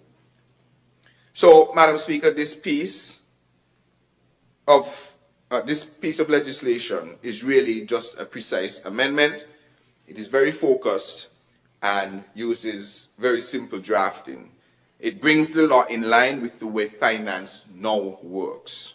So, without much further ado, Madam Speaker, I wish to commend this bill, the Anti-Terrorism Amendment Bill 2026, safely through this Honourable House. Thank you to the Honourable Member for St. Christopher III, mover of the bill. I recognize the Honourable Attorney General. May it please you, Madam Speaker, I rise to second the motion and reserve my right to speak at the end of the debate. Very well. Is there another presenter? It doesn't appear that way. We can move swiftly on. I recognize the Honourable Member for St. Christopher III, mover of the bill, to do his wrap-up. Madam Speaker, once again I rise with your indulgence to wrap up the debate on the bill before us, the Anti-Terrorism Amendment Bill 2026. As mentioned, this is a very simple bill of leveling the playing field such that what applies to financial or traditional financial institutions also apply to virtual asset service providers. And with that said, I want to wish this bill safe passage to this Honourable House. May it please you, Madam Speaker. Thank you to the Honourable Member for St. Christopher III, mover of the bill, who just did his wrap-up. Therefore, the question is that the bill shortly entitled Anti-Terrorism Amendment Bill 2026 be read a second time. Those in favour? Aye. Those against? The ayes have it. A bill to amend the Anti-Terrorism Act, Cap 4.02, otherwise known as the Anti-Terrorism Amendment Bill 2026. The bill shortly entitled Anti-Terrorism Amendment Bill 2026 has been read a second time. House moves to committee stage.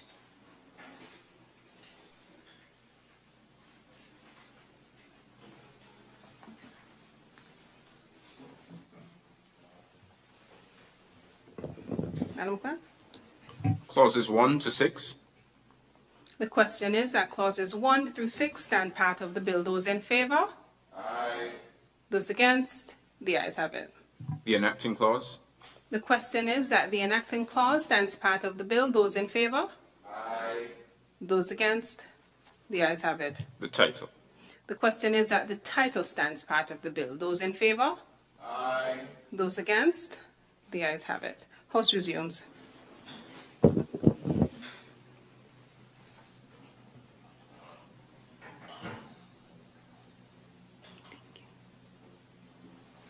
Honourable Member?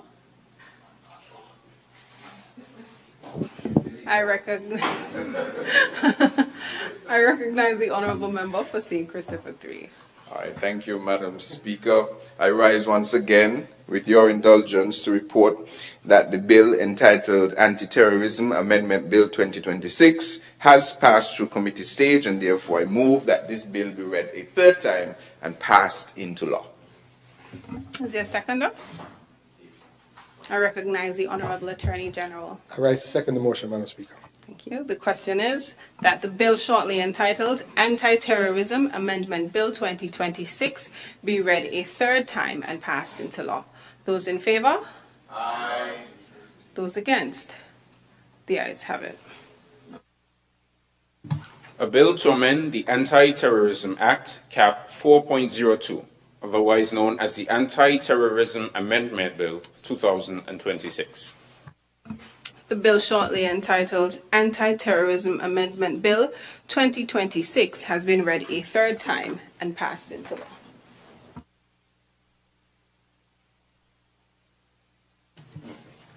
Next item on the agenda. Motions, resolutions, adjournment. I recognize the Honourable Member for St. Christopher III. Madam Speaker, I rise once again, with your indulgence, on the occasion of the adjournments. Firstly, I would like to take this opportunity to wish all the fathers in this country a happy Father's Day this coming Sunday, and encourage all of us who have contributed to bringing children into this world to ensure that we uphold our responsibility to protect and guide them and bring them up. So I want to wish all of those who continue to do that very well and encourage those others to make sure that they remain a part of our children's lives. On a personal note, I want to thank, or rather congratulate, my own daughter for graduating from her primary school and doing very, very well. Yes, already. And it's hard to believe that this father will be seeing a high schooler in a matter of months. I'm very proud of her. She has done an exceptional job. She has balanced not only her academics, but with extracurricular activities. And of course, I certainly could not have done that by myself. So I have to thank my dear wife, who continues to be an incredible partner in our journey of parenting. So I want to thank her as well for all the love and support and guidance and comfort that she provides our household so that we could raise our daughters. And I want to encourage others to do the same. Madam Speaker, I also want to take this opportunity to invite the general public to the Green Expo, which is being hosted by the Ministry of Environment on the Bastia Valley Aquifer tomorrow. And what time does that start? From 2 p.m.? From 2 p.m. tomorrow on the Bastia Valley Aquifer. Green Expo, as we endeavor to turn St. Kitts and Nevis into a sustainable island state. With that said, unless you had any, may it please you, Madam Speaker.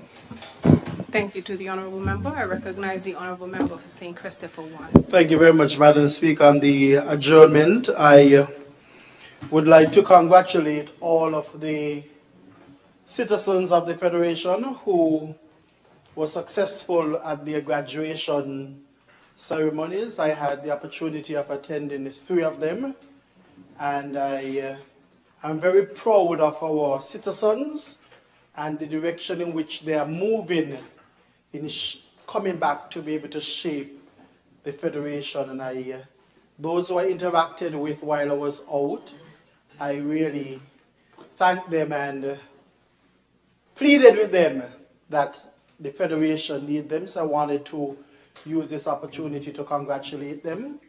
And in additionally, Madam Speaker, all those who are being promoted, they getting the primary school started and others getting ready for their exams. I want to wish them all the best. And CXC is getting ready to close, and I await the very good results from our students. May it please you, Madam Speaker. Thank you to the Honourable Member. Is there anyone else to speak on the adjournment? I recognize the Honourable Member for St. Christopher 3. Madam Speaker, I now move a motion that this House be adjourned #9. Is there a second? I recognize the Honourable Member for St. Christopher 1. I second that motion, Madam Speaker. Very well. The question is that this House stands adjourned. Aye. Those in favour?